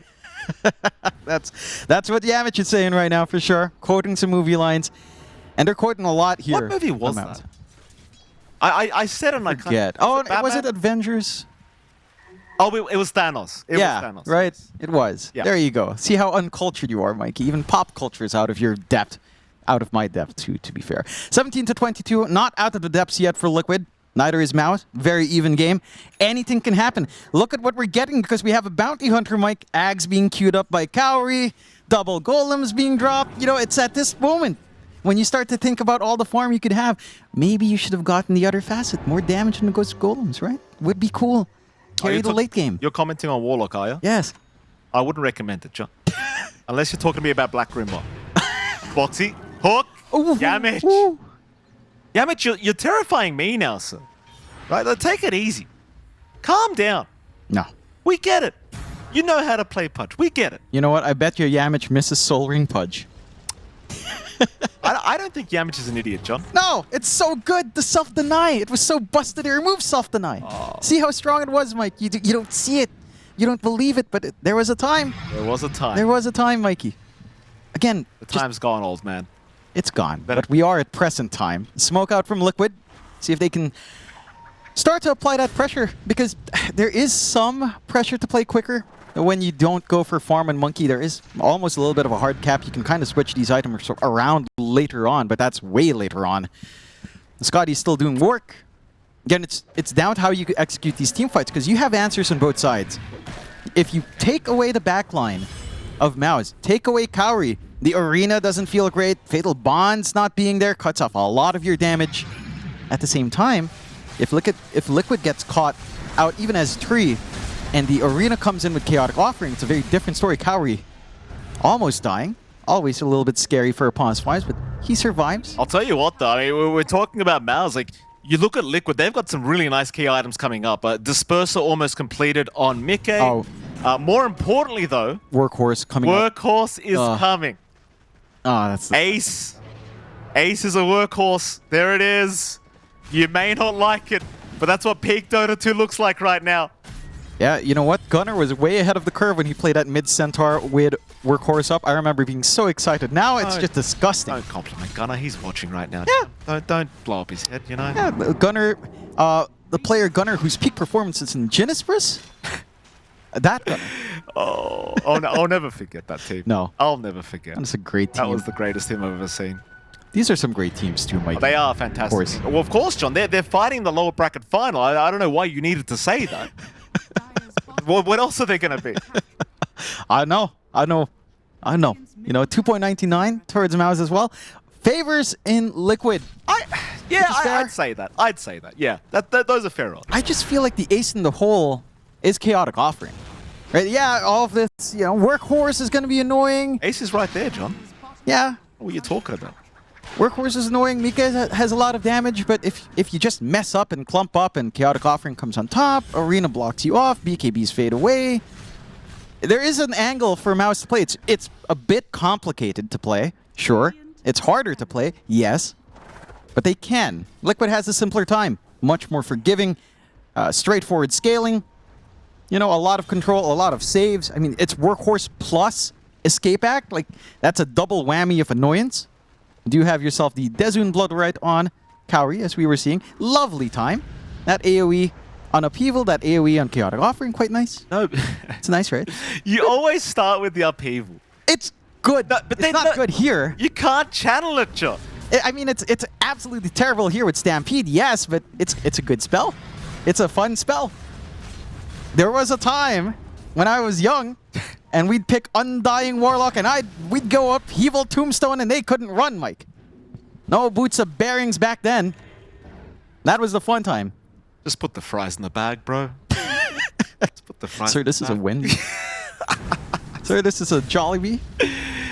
Please, what's your order? You know I can't do the accent, John. I'm not Filipino. You could be. I mean, according to Google, I am. Miguel Lorenzo Pineda, of course. Yes. Oh, yours is out. He's okay, Boxy. Quick clench of the butt cheeks. That's all right. Just getting spooked a little bit. Getting more itemization as well. I mean, mid one's just going full damage. Butterfly coming through next. This is where it gets funny. Do you want to go into level 25 bounty with no cooldown on Janata? Yes. I think that's going to be really funny. Because then mid one is a right-click deal. With BKB Butterfly, he's setting up for that timing, it feels like. That would be cool as they smoke. They do, boom. Making the jump on Boxy. Boxy gonna get speed up. Mickey, though, gonna be there in the workhorse ace. He'll drag Boxy out. Get down, Mr. President. Everyone fine. Nobody left behind for Liquid. Every drop matters. But they had to use Wukong's. That was a great pun, by the way, John. Which one? Every drop matters. It's Liquid, water. Ah. Liquid, jumping in. Boundless Strike is out. Jump is there. MOUZ, they've got a two-man arena. Tofu and Boxy both caught, and now the spear out. Boxy is down. Tofu, he'll follow his other support. Now Ace. Ace will be the next target. He's in the upheaval, but there's your workhorse. Hawken from Yamage. Stun out from Ace. Boom! Spears him up again into the tree. But Mickey, he'll move in with the double boundless strike. Disperse are committed as well. They'll change their mind. They'll go after the Monkey King, but Mickey's manning up. BKB was popped. The Hawk off the mark. Roshan, front row seats. He wants to see what's happening. It's Crystallis. He's found Mickey. Oh, no. He's found Mickey. How do you get him out? You do not. You do not, MOUZ. Turning this game on its head again. And that stems back to that earlier kill they found, right? Or not the kill, but the saves they got. Workhorse on cooldown for way too long. No Wukongs to sustain Mika up front and to deal damage as well. And the patience from Kaori to hold on to that chaotic offering, waiting for the arena, getting the follow-through control that they need here on MOUZ. They bounce back. 9k lead all of the sudden. And that was the side of MOUZ running into vision from Liquid. These two They had the ward advantage. These two teams. Oh, what a fantastic series we're watching right now, Jonathan. Oh, Fantastic series. I love the fact that a dark horse like MOUZ is giving it to the juggernauts of Liquid. And Liquid, I props to these guys again. You just never count them out. They're always making for the most entertaining series here, Team Liquid. Oh, man. It feels so close, this game. I mean, even It is the close. net worth just doesn't matter. You're No. up against the bounty. It doesn't matter. No. And speaking of that bounty, Mid1 does finish the butterfly. He's going for the swift blink next. He's hoping for that Oh, 25. I can't fathom that we might actually see if MOUZ does do this and they hit that 25, we will see Hell yeah. Bounty Hunter with no cooldown Janada at 100% win rate. Isn't that a stat? That's a good one. What if he goes for the shuriken toss damage, John? Then what's the point of the butterfly and the swift blink? I don't know. He wants to hit people. He likes insects? I don't know. Mid1 loves to hit people, you know? He's gonna love it. You know who else are butterflies, John? Who? These lovely viewers. Oh, yeah. These lovely viewers. You're all very beautiful butterflies. I don't know why I said that, John. I think butterflies die after 6 weeks. That's not very nice. You're My saying our viewers are all... No, John. Don't imply that. I've made the joke already. In a fleeting life? Self-deprecating humor. Thank you. I don't think that was self-deprecating. I think you're trashing the viewers, Michael Phoenix. But now you're trashing me, John. Would you mind? MOUZ, they're going to smoke up. Sight devices up on Boom. This is where things get really scary now. If you're Nisha or Mickey, this could be very, very scary if you get caught off guard. And you know MOUZ now have the damage. That is the ultimately scariest part of this whole thing. Is Crystallis. He's got the Bloodthorn, he's got the Swift Blink. Everything's up. What are TPs? Oh, MOUZ. They see Liquid. And it's not water, John. It might be blood they're watching. Ace getting jumped. There's no saving him. And now the arena. They caught Nisha in that. But he'll avoid the spear for now. Nisha, he can get the Rolling Thunder off. Mickey, what on Wukong's command. He'll take down at least the Aegis of Crystallis, as they do also find Yamage. Crystallis, though, not to be outdone. He'll rush towards Tofu, but they do retreat nicely. Boom continuing to try and find another stun. Tofu, it'll connect. He'll get the spear and the Hex out. Tofu will die, but he'll let everyone else from Liquid leave. Not too bad of a loss for Liquid. That was a ton of output from Mike. He did enough to pierce through the borrowed time health threshold. So at the least with the Aegis drop, borrowed time still ready, and there's no follow through. That means, Liquid can't commit to run in because you had that safety net still up on the Abaddon for the second life.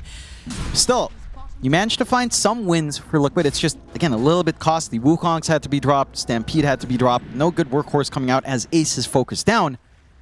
And for the side of MOUZ, pretty costly as well. No chaotic offering for a little bit longer. Kaori is going for a refresh. And again, late game scenarios, chaotic offerings actually a really, really strong spell. Oh, really? Yeah. Oh, you're complimenting Warlock.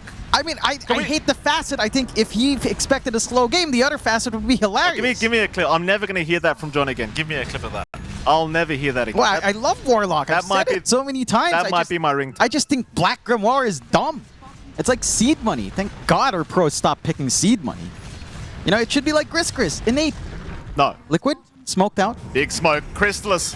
He's the big target they've caught out. Balance is going to be there, but he gets the borrowed time. Boxy will use him up. The rest of the cavalry's incoming. Yamich was trying to hook him out. Nisha, meanwhile, a race car chasing them down. They're going to be left with at least the MOUZ, but the BKB TP away is going to allow him to get out as Yamich is going to be the target.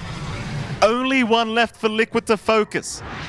Everybody else from MOUZ able to escape. And it really just feels like anyone's game. It's so open. Well, what's the win probability right now? What's DOTA Plus saying? 51 to 49, very even game. Absolutely. And it really 50, is 50. 50-50 now. Flip a coin. It's just down to how you execute these team fights, right? Can you get a good chaotic offering arena? Are you going to be able to snipe some key heroes on Liquid, then take the follow-up fight? Can you get max value from your Stampede here? They saw mid one. Mid one will retreat though. That's so scary.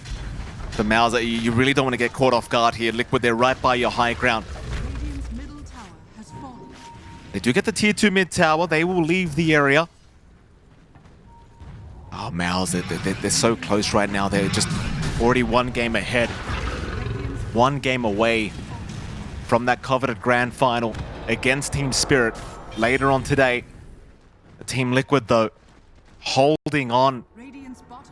Part of Tarask now being built up on Ace. He's already been so hard to burst down. There's your refresher orb now up on Boom. Boom, I mean, he had one of the most atrocious lanes we've ever seen, and he's still performing like he did in Game 1, I'll tell you that. Very impressive MOUZ performance from Boom. You can see why. 60% win rate on that Mars in this tournament. Might be more after this. Might just be boosting those numbers up. Liquid, and they've got those key items you mentioned coming in. You've got even the full disperser coming out here for Nisha being built up. Mike kind of fully slotted up. This is where maybe it gets awkward for the Monkey King. Like, you are all pretty much done with itemization. Out of Tarask. Oh, refresher orb on Crystallis even. Yeah. Double BKB. I mean, they've been able to control his borrowed time very well. Boxy with these Yules has been very annoying with these borrowed times. I do like the refresher orb here for Crystallis. It just feels so necessary. Yeah, it's only the one Yules as well. So the secondary life should be pretty strong here on Crystallis. I'm looking forward actually to the Ags of Yamich. I think that's going to be a big one as well with a front line of Pudge. The healing reduction up against a Monkey who's trying to sustain with these Jingus. Getting reduced by a ton is not going to be a good reality. Yamich, no save. Boom with the side device, but Mike going to jump in anyway, trying to blow up Yamich. They do find one. The arena, they're locking them down. Escape act for Mike to let him out of the arena. The golem drop though. Oh, 3 targets. Now the refresh. They're fighting. Can they get him out of there? Ace, he's right in the middle. Boom is down. Mike, mad fighting. A Crystallis is gone. No buyback. Mid one. Running. Well, is he short on gold? Mid one's gone to boot. They bought out? Liquid are doing it again. They just keep doing it. The moment you buy out. How does it keep happening? That's just. Oh, GG Liquid. Oh, man. Cinema. So, why hire De Niro, Scorsese? We've got Liquids right here. That they are. And for MOUZ, where the set started to fall apart, they've got that good initiation out and boom, but the follow-through was just late. Everyone was TPing back. They were all in the triangle. They all bought out as well. The refreshes just came in. There was just no money, and they weren't ready. What do we do to deserve a series like this, John? I must have done something right in a previous life. Speaking of doing right things, we've got a panel on hand. Don't know if we're doing right things. We thought that was over. We thought MOUZ might be taking that 2-0. Liquid, sometimes they just lead a charmed life, and everything just went right at the end for them there. And now we get a Game 3. Fantastic game, it's got to be said. Man, they look devastated on MOUZ. Yeah. You're going to win. Of course. Of course. Over to you. Thank you so much, Slacks. I think we've all won. We are into game number 3, the penultimate game, John. One more for one of these sides to get through to the grand final against Team Spirit. In your opinion, who do you believe came out with the stronger draft? It's so hard to say. I think there's just a big question mark on Brewmaster this game. I think in lane into the Abaddon, it's not going to be great. For the game, it's going to be nice. I'm not fully convinced. I would lean slightly towards MOUZ. I think this is a really strong game for mid one. He's going to do a lot of damage. He's going to be the one that kind of carries his game early on, and that's the key thing. If mid one has a good lane, you're going to have a good game on MOUZ. And so far, this matchup up against Nisha, it is pretty good, right? Like, if he rushes in, you're going to have Edict, you have Split Earth. If he is trying to trample you down later on, you have all of this magical sustain. You're not going to care for his early armor if he does get the value point in Uproar, which could lead to Nisha not even bothering. And mid one should have control. I think that's the key aspect here for MOUZ. As long as mid is feeling good, the side lanes will have some backup later on, as we've seen from his Lesh. Bot lane has already looked rough here for Liquid. You're seeing all of that damage coming in here from Kauri, as you do expect from the Jakiro. We've seen this combination, Jakiro-Abba. Very hard to zone out, very durable. The Abba provides a huge buffer zone for Kauri to just spam his spells out. And you are seeing the issues that lie here for Ace. Like, what can you really achieve here in this lane? Mid one's gone for a dive. Oh. Diabolic Edict level 2, he just got there. It's rather level 3, the Diabolic Edict is level 2. Dives him immediately on Nisha. Now, I was just about to ask you how you felt the mid lane was meant to go. Turns out mid one thinks it's favored his way. I think it really is. Like, as a Primal Beast, you want to jump onto, the enemy. You can gap close onto range heroes nicely, but you're going to get punished quite hard. Like, look at it. If you're isolated alone, that Edict will do some work. Nisha at least gets the secondary water rune. Mid one was setting up for two runes for himself. Does have level 4 quite fast. And it's just down to whether or not Nisha can save that onslaught and if mid one can punish for it. But so far, in terms of just managing the lane as well, been a lot easier for mid one. 14-3 up against the 9-1 creep score of Nisha. In fact, the entire laning phase so far has felt pretty good for MOUZ. Top lane, Mika is still finding farm, sure, but Boom is as well, in comparison to what you're getting out from Ace, who has no lane. This Mars is, again, having a decent time, as we've seen from Boom. He's delivered the goods every single time with his hero. Third time he's playing it in the series, and for good reason. Like, Boom's Mars has just been on point throughout this series so far. And again, yeah, you're not stopping Mike, but you have your own game to play. I think that's what really matters for the Mars. Getting your own blink timing, your phase boots, your solar ring up, maybe a Yults this game if you feel the need for it. And you're satisfied, even if you don't stop that enemy core. Yeah, absolutely. Certainly. So I wonder how much emphasis Liquid are going to put on trying to shut down Boom again. Because game 2, there was constant rotations against Boom. It didn't really matter in the end. Obviously, they still won out the game, but Boom was still performing. Now with the Kez, you kind of hope for those rotations, because Kez loves to fight early. Speaking of fighting early, though, Boxy, bottom lane, still ticking out. Oh, he's not going to make it. Just barely going down to Kauri. It's a cheeky blood grenade coming out there from Kauri to help ensure that kill comes in. Still has another blood grenade as well. Love to see that. They're allowing Kauri to just get those early resources to find that domination in lane. You're seeing some of the issues for Nisha just running down mid.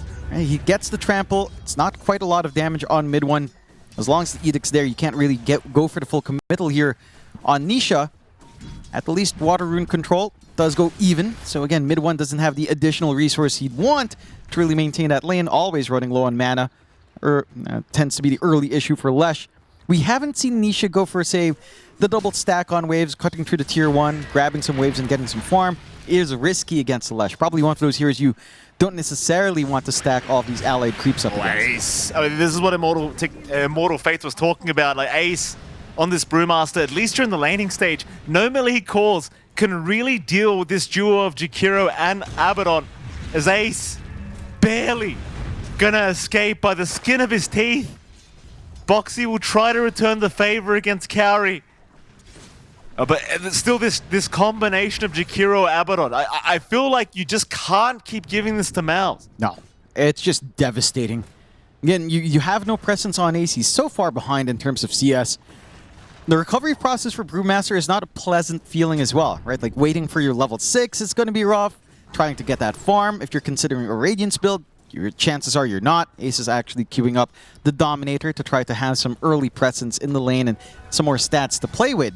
Going to be a slow process into getting to that point where, you've got this prime... Nisha, chased down again by mid one. Mid one, he'll pop the Edict eventually, but Nisha does have the onslaught away. Mid one, though, can start to pressure the tier 1 tower with the siege creep. Carry's going to show up as well to help out. Anisha, he's still not safe. Now without Onslaught, but he has the creep wave blocking mid one now. Meanwhile, Tofu, top lane, does lose his life to Boom. Yeah, this emphasis coming out from MOUZ onto mid, shutting down the Problem Beast that is kind of the core you're relying on early to connect with maybe the Skez. Right? This is the hero that needs the least amount of farm to get active.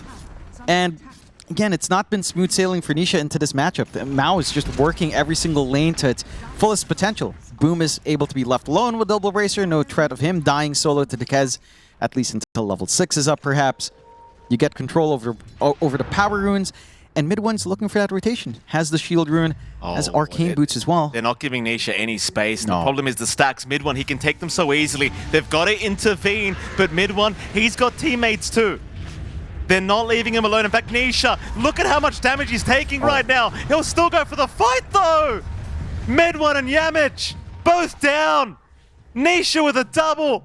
He'll claim his right to the creeps. They will lose both Shrines of Wisdom, but it's well worth it for Liquid. They might even clean up the bottom lane now. Chase on to Crystallis and Kaori. Tofu, he won't die. Crystallis, he will eventually chase Tofu down. Tofu will go, but Mickey's here now, trying to secure the Abaddon's life. Do they have the lockdown? Grappling hook is there from Mickey. They'll slow him with the Cinder Brew. Crystal is still running. Another Aphotic Shield. He has the Healing Lotus to boot. More TPs incoming. Shackle though from Boxy. Not allowing the Healing Lotus is now mid one. Respawns again. Back in on Boxy. He'll at least find a trade onto the Wind Ranger, but they'll have no choice but to watch Mickey get through the Twin Gate. And even Ace, he won't be found. He'll be alright. That's a great call out from Mickey to rotate down bot, get the TP off, contest for the stacks. Even in that deep chase forward, I think the one difference from MOUZ is Boom is just not ready for these fights. Right? Like he's waiting for 6, he doesn't have anything to help initiate, he doesn't even have phase boots to help run down, and yet the damage is significant coming out from mid one. It wears off, and Mickey coming in with all of that burst that Kez has at 6. Not an easy time for the Leshrac. You're not a high armor hero. It's very easy to rip you to shreds. You don't even have Snowball as well here on Yamich. He just gets it now. A little body block there as well, just through the stairway. Not much Carry can do about it. It is what it is. Sometimes you're just born with a big booty. Like me, John. And Tofu, I mean, he does go down. But Crystallis, I mean, nothing he could do. Boxy was just too good with that shackle, giving no opportunity for him to continue kiting out. Still had the Healing Lotus, but again, they just could not get it done with the kill shot. There's now Yamich. Snowball out, mid one. Will intervene. They're still chasing Yamich, but Yamich baiting them forward. Will go down. Tofu actually running south, but is cut off. So 1-for-1 on the supports. Mid one, he'll claim the life of Tofu.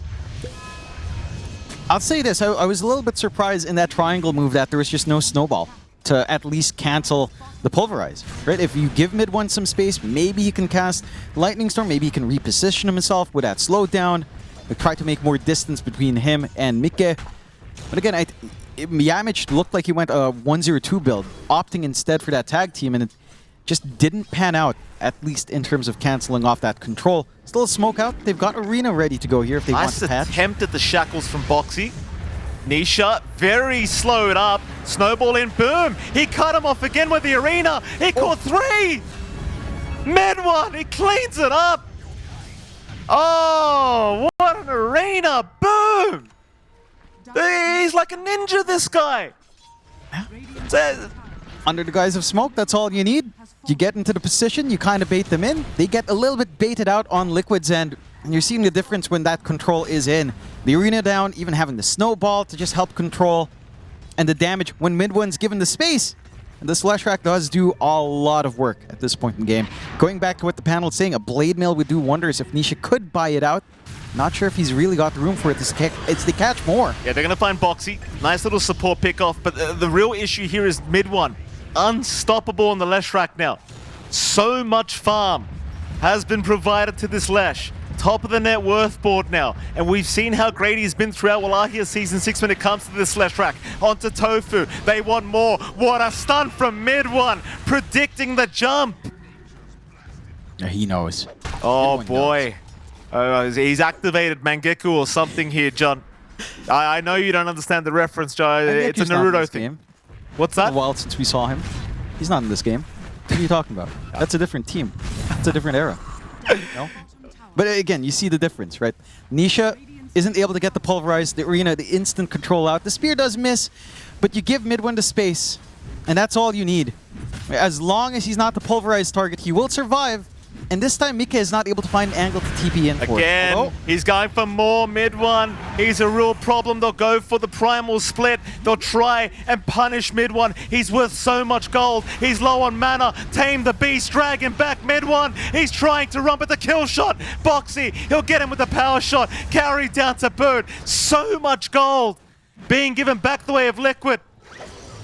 Crystallis also caught. Nisha, he'll get the borrowed time forced out. Body blocks though from onto Crystallis. No escape. Liquid finding a way to fight back in this game 3. I mean, thankfully, if you're MOUZ, at least all that gold went on Boxy. That's the one saving grace, is Boxy claims the Leshrac kill. I love how both sides are finding good fights for themselves as well. Nikkei! Oh, Mid one! ooh, He's not having it. no. Tit for tat. You're kind of happy now in MOUZ, right? Like your one concern is actually this Kez popping off. Its timings are early, its mid game is great, but you stall out its timings just a tad bit, you get tanky enough, and suddenly that burst damage on Kez just somewhat fades away. It's an important kill to find despite trading so much away over that bounty, over that Shrine of Wisdom fight again. And for MOUZ, it's really interesting that both sides are finding good fights. I think you have to understand the tools you have here as we're trying to catch Tofu. Nice whoopee cushion down, but Tofu's going to have to be locked in the arena still. He has help incoming. Mickey from the back does get Kaori. Boom also locked down to the Wheel of Wonder. Tofu, beautiful bait from Tofu. I've never seen Tofu used as bait, John. Usually it's meat. Yeah, I guess mice love tofu, I guess. True. They're just drawn in to that lovely smell still. You call Boom a mouse? Yeah, they're MOUZ. Oh, Oh, that was clever. That's Mike. my apologies. That was clever. there That's you- my fault. It's fine. Flew right over your head just like the ceiling would. Still, you know, it's good punishment coming out. Liquid definitely needed that freebie. Would have been nice if Mika already had his Deso. Just gets delivered after the fact. Still, big spikes lining up here for Liquid. All the damage in the world for Mika. Blink up for Nisha. They can just look to jump in and try to control someone like mid one. And you just have to be so smart about this on the side of MOUZ. You have to show a lot of respect for that control, for that single target burst that Liquid is going to look to leverage. It's going to take some more time as well for Crystallis to start to feel like a factor, right? Like Radiance is still a ways off, into the Blink. You might think about, I don't know, Orchid up as well, which we tend to see, or the Manta. And it's just going to need a little bit more farm on that Abba, which has been given space, just not the quickest farmer in the world in comparison to something like that Kez. Boom as well. He's very close to that Blink. And we've seen what Boom's been doing without the Blink. Once it's up and running, it's going to be a heck lot simpler to stop Nisha, to catch out Boxy, to spear up Mike. And that's all you need. Again, all you need here on MOUZ is an inch for mid one to play with. You give him that inch, he's going to melt them all. But they've got a blink now on Nisha. This is a big spike for the Primal Beast. It's the one item you really need for this hero to start to feel a bit broken. Jump in, pulverize out. Boom was caught, but the arena gonna lock Nisha in. They'll drop the Wheel of Wonder to try and help out. Meanwhile, the Raptor dance in the back onto mid one, but he survives through it. Meke in trouble now. He'll try to parry through. Fight back on mid one. Meke, what a giga chat. He's still going. Double kill for Meke. He'll retreat now with the escape back. They'll go on to Kaori. Meke back in. Triple kill for Meke. Boom, just get out. You've been stalled on, sir. Get out of there! No deny! Ultra kill for Mike! Fresh Deso into 8 charges, just like that for Mike. And for MOUZ, again, it's down to target prioritization. You have to pin down the Kez. This is when he's strong. This is when all of that damage is coming in. And you don't have armor to kind of sit through that Deso output of Kez. All of this physical, it's just melting you. Especially on mid one. Trying to go for the Kaya Yasha. Will eventually find it, but again, until some armor is up, you're not going to feel confident at all Really good targets being found by Liquid, forcing the arena onto just one. They're going to find Nisha, but a beautiful onslaught away. Shards, it'll give the vision. Nisha, can you kite? Blink back to the north. There's no way he's broken this many ankles. He has. He has. How do you even get out of that? Good spacing, really good reads, and they had the wards kind of at least give the info as to how far he can blink back without being too concerned. Vision is king in Dota 2. Information is king, and he makes very good use of that info here for Nisha. MOUZ still in a decent spot. Arena is still set to go if they want to keep forcing. Again, the one key thing is that your Abaddon's not a factor. Radiant is... Harry, he's not alone. Boom, two-man arena on the support. Escape deck only going to help for a little bit. Boxy caught and so is Tofu. Raven's Veil from Mickey. He'll jump in mid one. He's the target. He's been blown up. Liquid, not done yet. Still kiting in and out of this fight. Ace, he has no primal split to play with. So they might need to leave, though. He does get speared up. They haven't de-warded yet on the high ground. Ace is going to drop. Now an Ice Path also catching Mickey, but he's all right. So Liquid, they find a quick kill onto the Leshrac, but they still end up giving away too much. And the compensation coming out for MOUZ more than makes up for it. You actually get Crystallis joining in at the end. Boom. Oh, Mickey, such a menace when it comes to the Bird Samurai. But the Ice Path, no, Tofu gives him the whip. Boom would not enjoy that. Crystal is going to move in. Just look at that damage from this Kaz. But Mickey, he needs some help. He's gone. A wicked 6th Street to Crystallis now. MOUZ sticking around. Nisha, no, the Aphotic shooter to cancel the Pulverize. Can they keep fighting? MOUZ in trouble. Crystallis dropping low. Will walk out of there as mid one. Jumping in again. Now the Snowball Yamich going right back in mid one. He's onto a double. Liquid just trying to get everyone else out of there.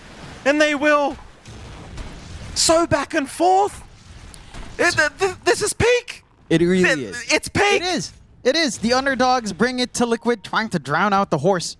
And MOUZ, they've done a fantastic job of weaving their way in and out. I think that's such a great read from Yamich to drag Crystallis back into the snowball, understanding they've gotten their full salvo out in Liquid. They can't fight in.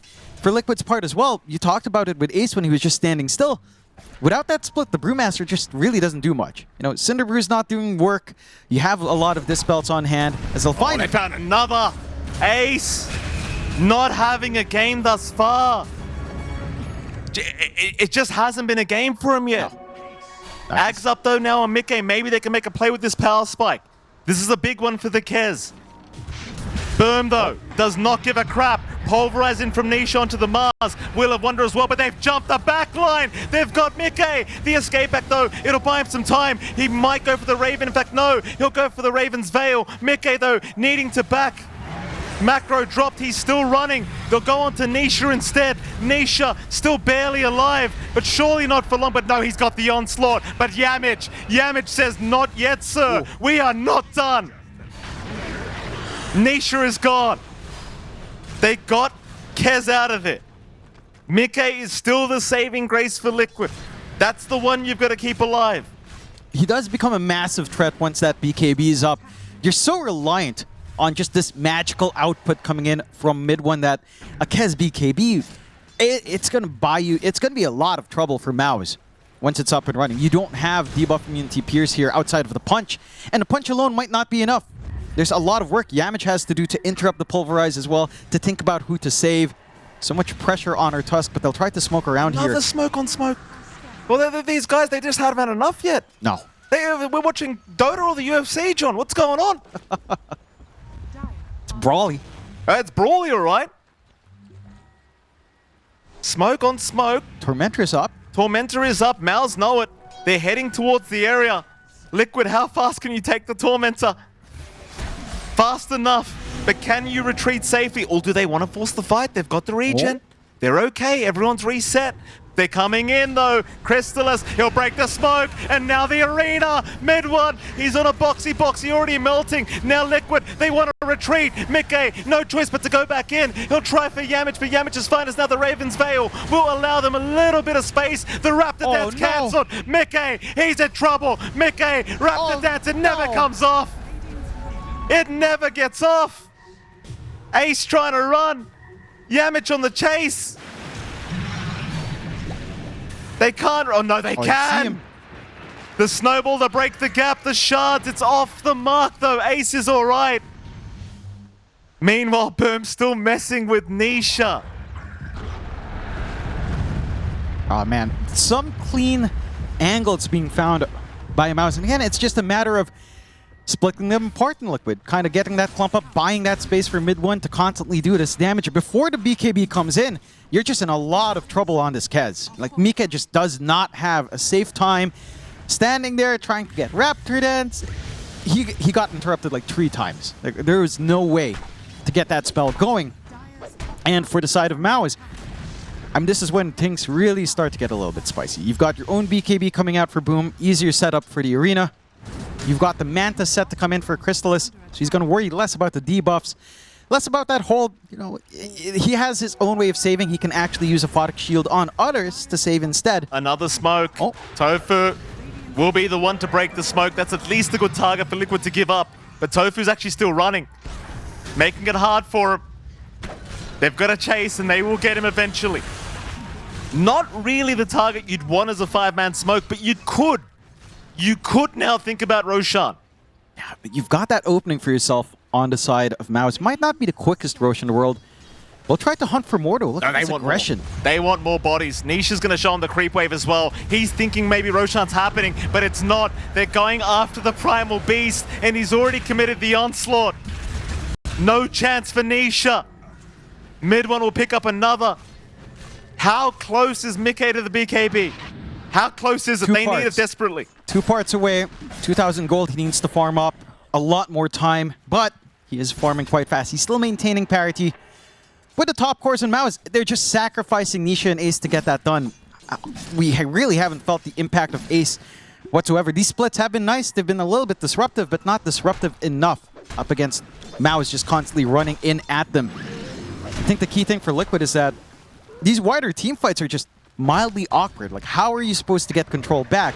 It's not just the BKB of Mika. You need a BKB on Nisha as well. You need to be able to pulverize someone down. You need to be able to hold mid one away from the action and, you know, stop that magical burst from coming in. I think the panel was talking about this as well, but you do not have a pipe on Ace. There's no mitigating factor for the magic damage coming in from mid one until the BKBs are up. Opts for that Dominator, opts for the Vlads instead to help buff up Mika. And that is the cost. There's no durability here. Roshan being taken by the side of MOUZ. Liquid not keen on walking into that area. Again, opting to get that farm going. MOUZ being extra cautious though, showing a lot of respect, scouting out just a tad bit. First, You've got to show respect. It's Team Liquid. You saw what they did to him in Game 2. You've got to show respect. oh, Aegis up. Boom's going to jump in. Boxy, quick shackle. Does disengage successfully. They've got a brief idea though of where Liquid could be. Nisha immediately trying to get through the twin gates will be okay. Nobody nearby. But I think as Liquid, you've got to just avoid until this BKB is up on Mika. That's the only chance for these fights to turn around. yeah, I'm just wait for time. It's going to be 2 BKBs that come around that time too. Nisha with his own full pulverize can come in. It's that hold. It's just about finding the right target. Can you actually find mid one? Can you ensure Crystallis is far away enough that a Photic Shield doesn't come on? Can you ensure that Yamich isn't there with a Blink Punch? It's still a difficult game, even with that BKB on Nisha. But at least he'll copy attention and allow Mika to try to have that game. Still Aegis up. Tier 2 Siege underway here for MOUZ. A lot of time left here for Midwin, and for Midwin's part, he's almost done with a Sight of Vice. Uh-oh. Just more instantaneous control.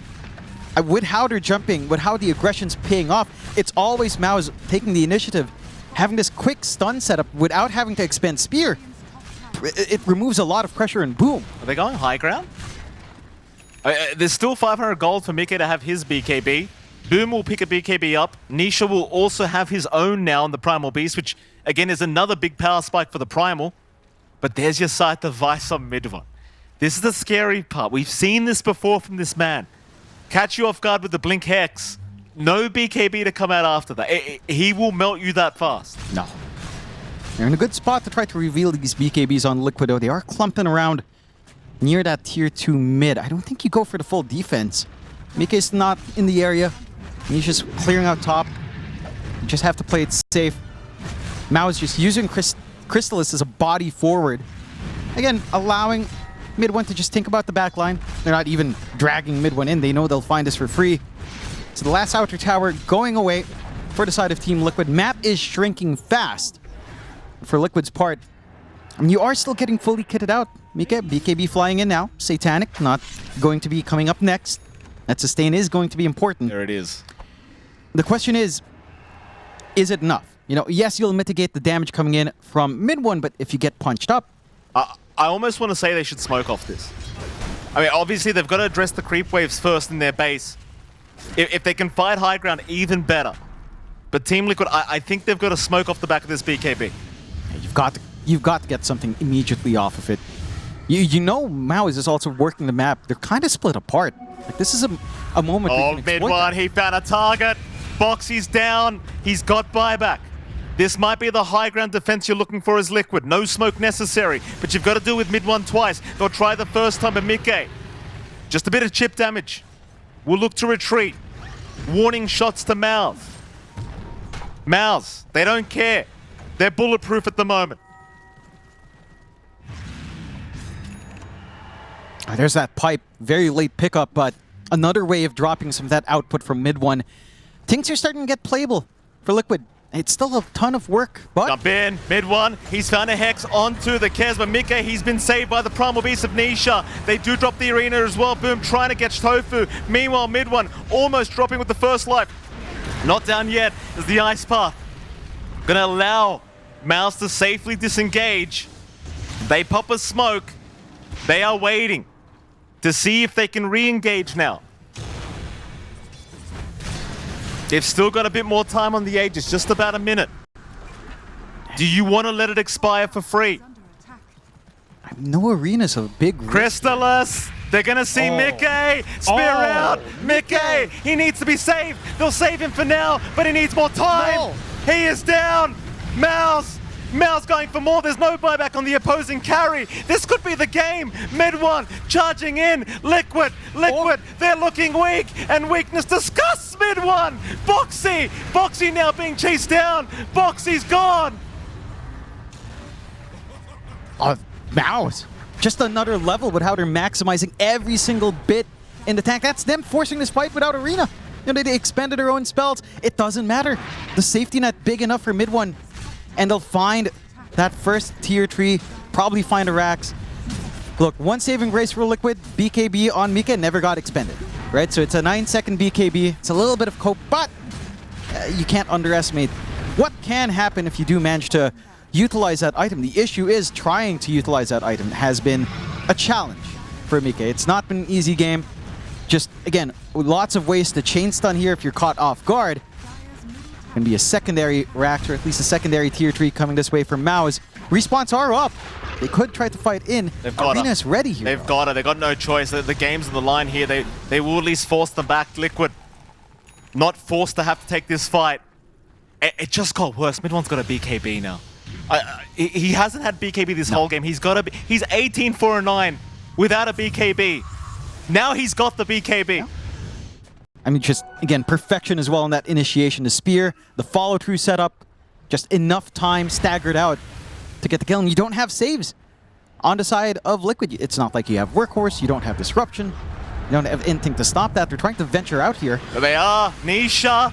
He's the first one to get caught. The Liquid will be there to help with the Will of Wonder, but Nisha has been forced off the wrong way. But mid one, almost dead. The snowball from Yamich. It'll buy time, but he will go down. Maybe this is it for Liquid. Maybe they can fight back. Pulverize. Nisha, Yule's up, still alive, still trying to survive, but he will finally go down to Yamich. Meanwhile, Mickey dropping too low. He's down. Crystallis, unstoppable now as Liquid. They need to get out. Crystallis, he's not done. Ace, chase down. The slows have been applied. Boxy, he'll hold him back with the shackles. It's not over yet. It's a 2-for-2 trade, Liquid. They can hold high ground like this. They're okay. They still don't have the Mickey buyback. He's 400 gold short, but they can do it without him, I think. We shall see. Mid-Rax under siege from Crystallis. It's going to be a bit of a slower process. He's got to be very careful here, Crystalis. Borrowed time now back up and available. Perhaps you can take the risk. But it seems like MOUZ, they make the call to retreat. They're going to play it safe. It is currently MOUZ's game to lose. That it is. 33 to 20, 15k lead. Full Blood Torn now up on Crystalis as well. And you just see how much it takes from Liquid to even find that kill on Leshrac. You see the odds flipping all the way. 1.02 for MOUZ. Oh my. Listen, 6 for Liquid. This is the one time I can say I don't agree with those odds. No. Only because it's Team Liquid. Yeah, you can never count them out. They play at every position that they can be in. They've found a way back. 88% win probability coming out for MOUZ is pretty dire. But if there's any team that plays dire side well, it's Liquid on the dire side. So they can try to work John. it. We saw what you did. Good on you, John. They'll try to work it out, and they still have some time. Shard coming out for Yamich. Deeper ice shards coming in is always a little bit spicy as well in terms of cutting off here. And, I mean, I love the build-up. I think Crystalis, he's had a lot of work done with the Blood Torn in previous games. We've seen just how much that can pin someone down. It's an obnoxious amount of damage. The miss chance as well. What is that?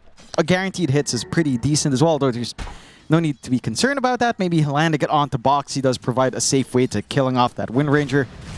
So you're happy enough. You've got some armor coming in for mid one now as well. Going for the full Shivas. Does have the plate mail in the backpack, as he has a shield rune to play with first. But, again, he's not going to get insta-gib down any longer by Mika. It's just, it takes so much. It has to be the pulverize. It has to be this full commitment coming up from Mika. You need to throw down the Wheel of Wonder.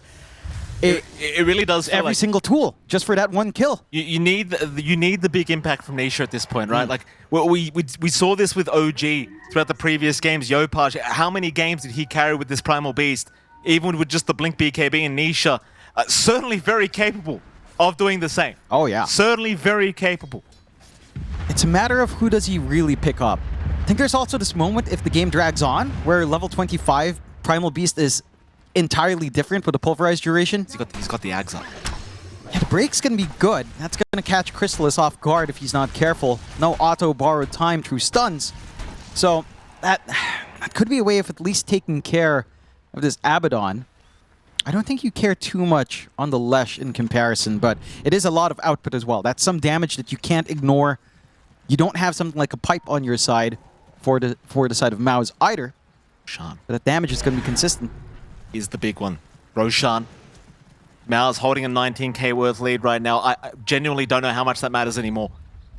Liquid, they've shown they can take these fights. MOUZ, 5-man smoke. Ace will use the Centaur Courser to try and scout out the pit, but MOUZ, they're not interested in Roshan yet. They're wrapping through the mid lane. Boxy, he's going to reveal himself with that power shot. Nisha! He gets the blink away. He's all right.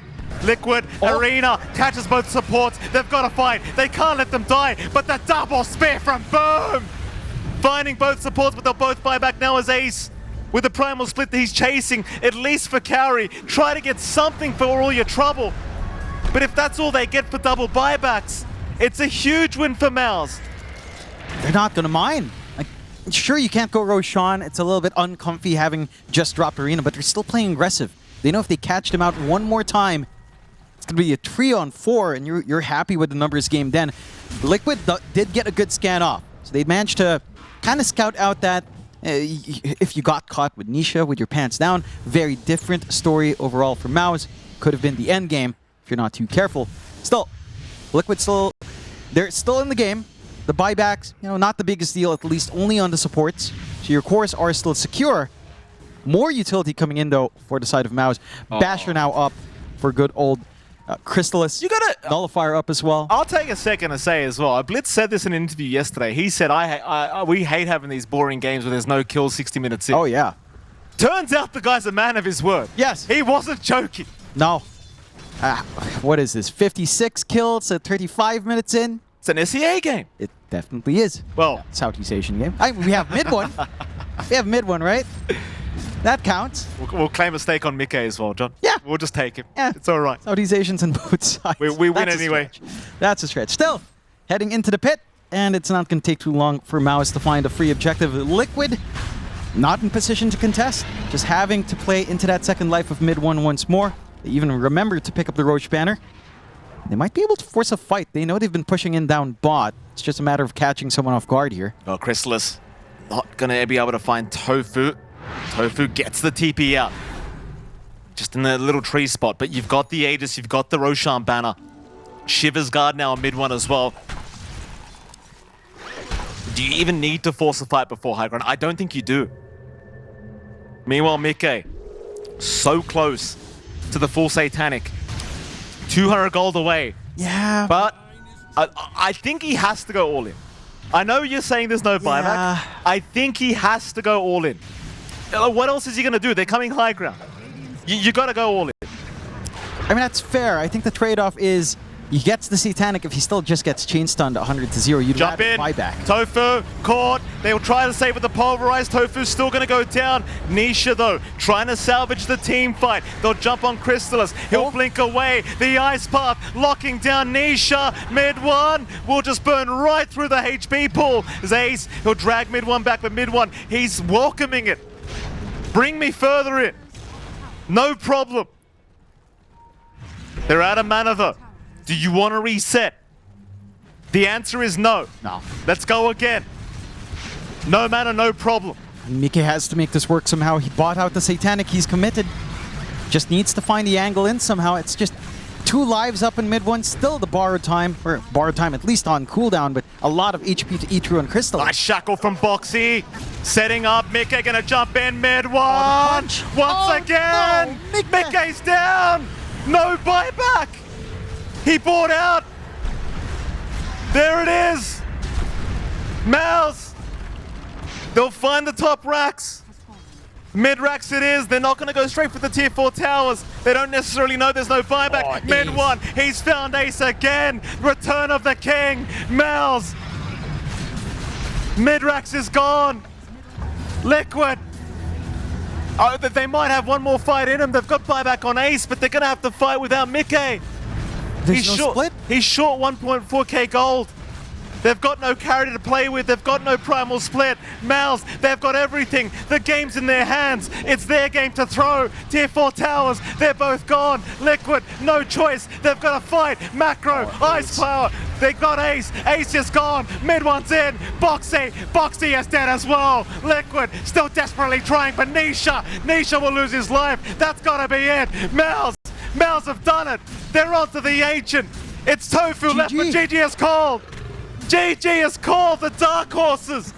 MOUZ all the way to the grand final. Oh, what a storyline for Wallachia Season 6. I can't believe it. The team that most people had under their radar. If I you showed can't people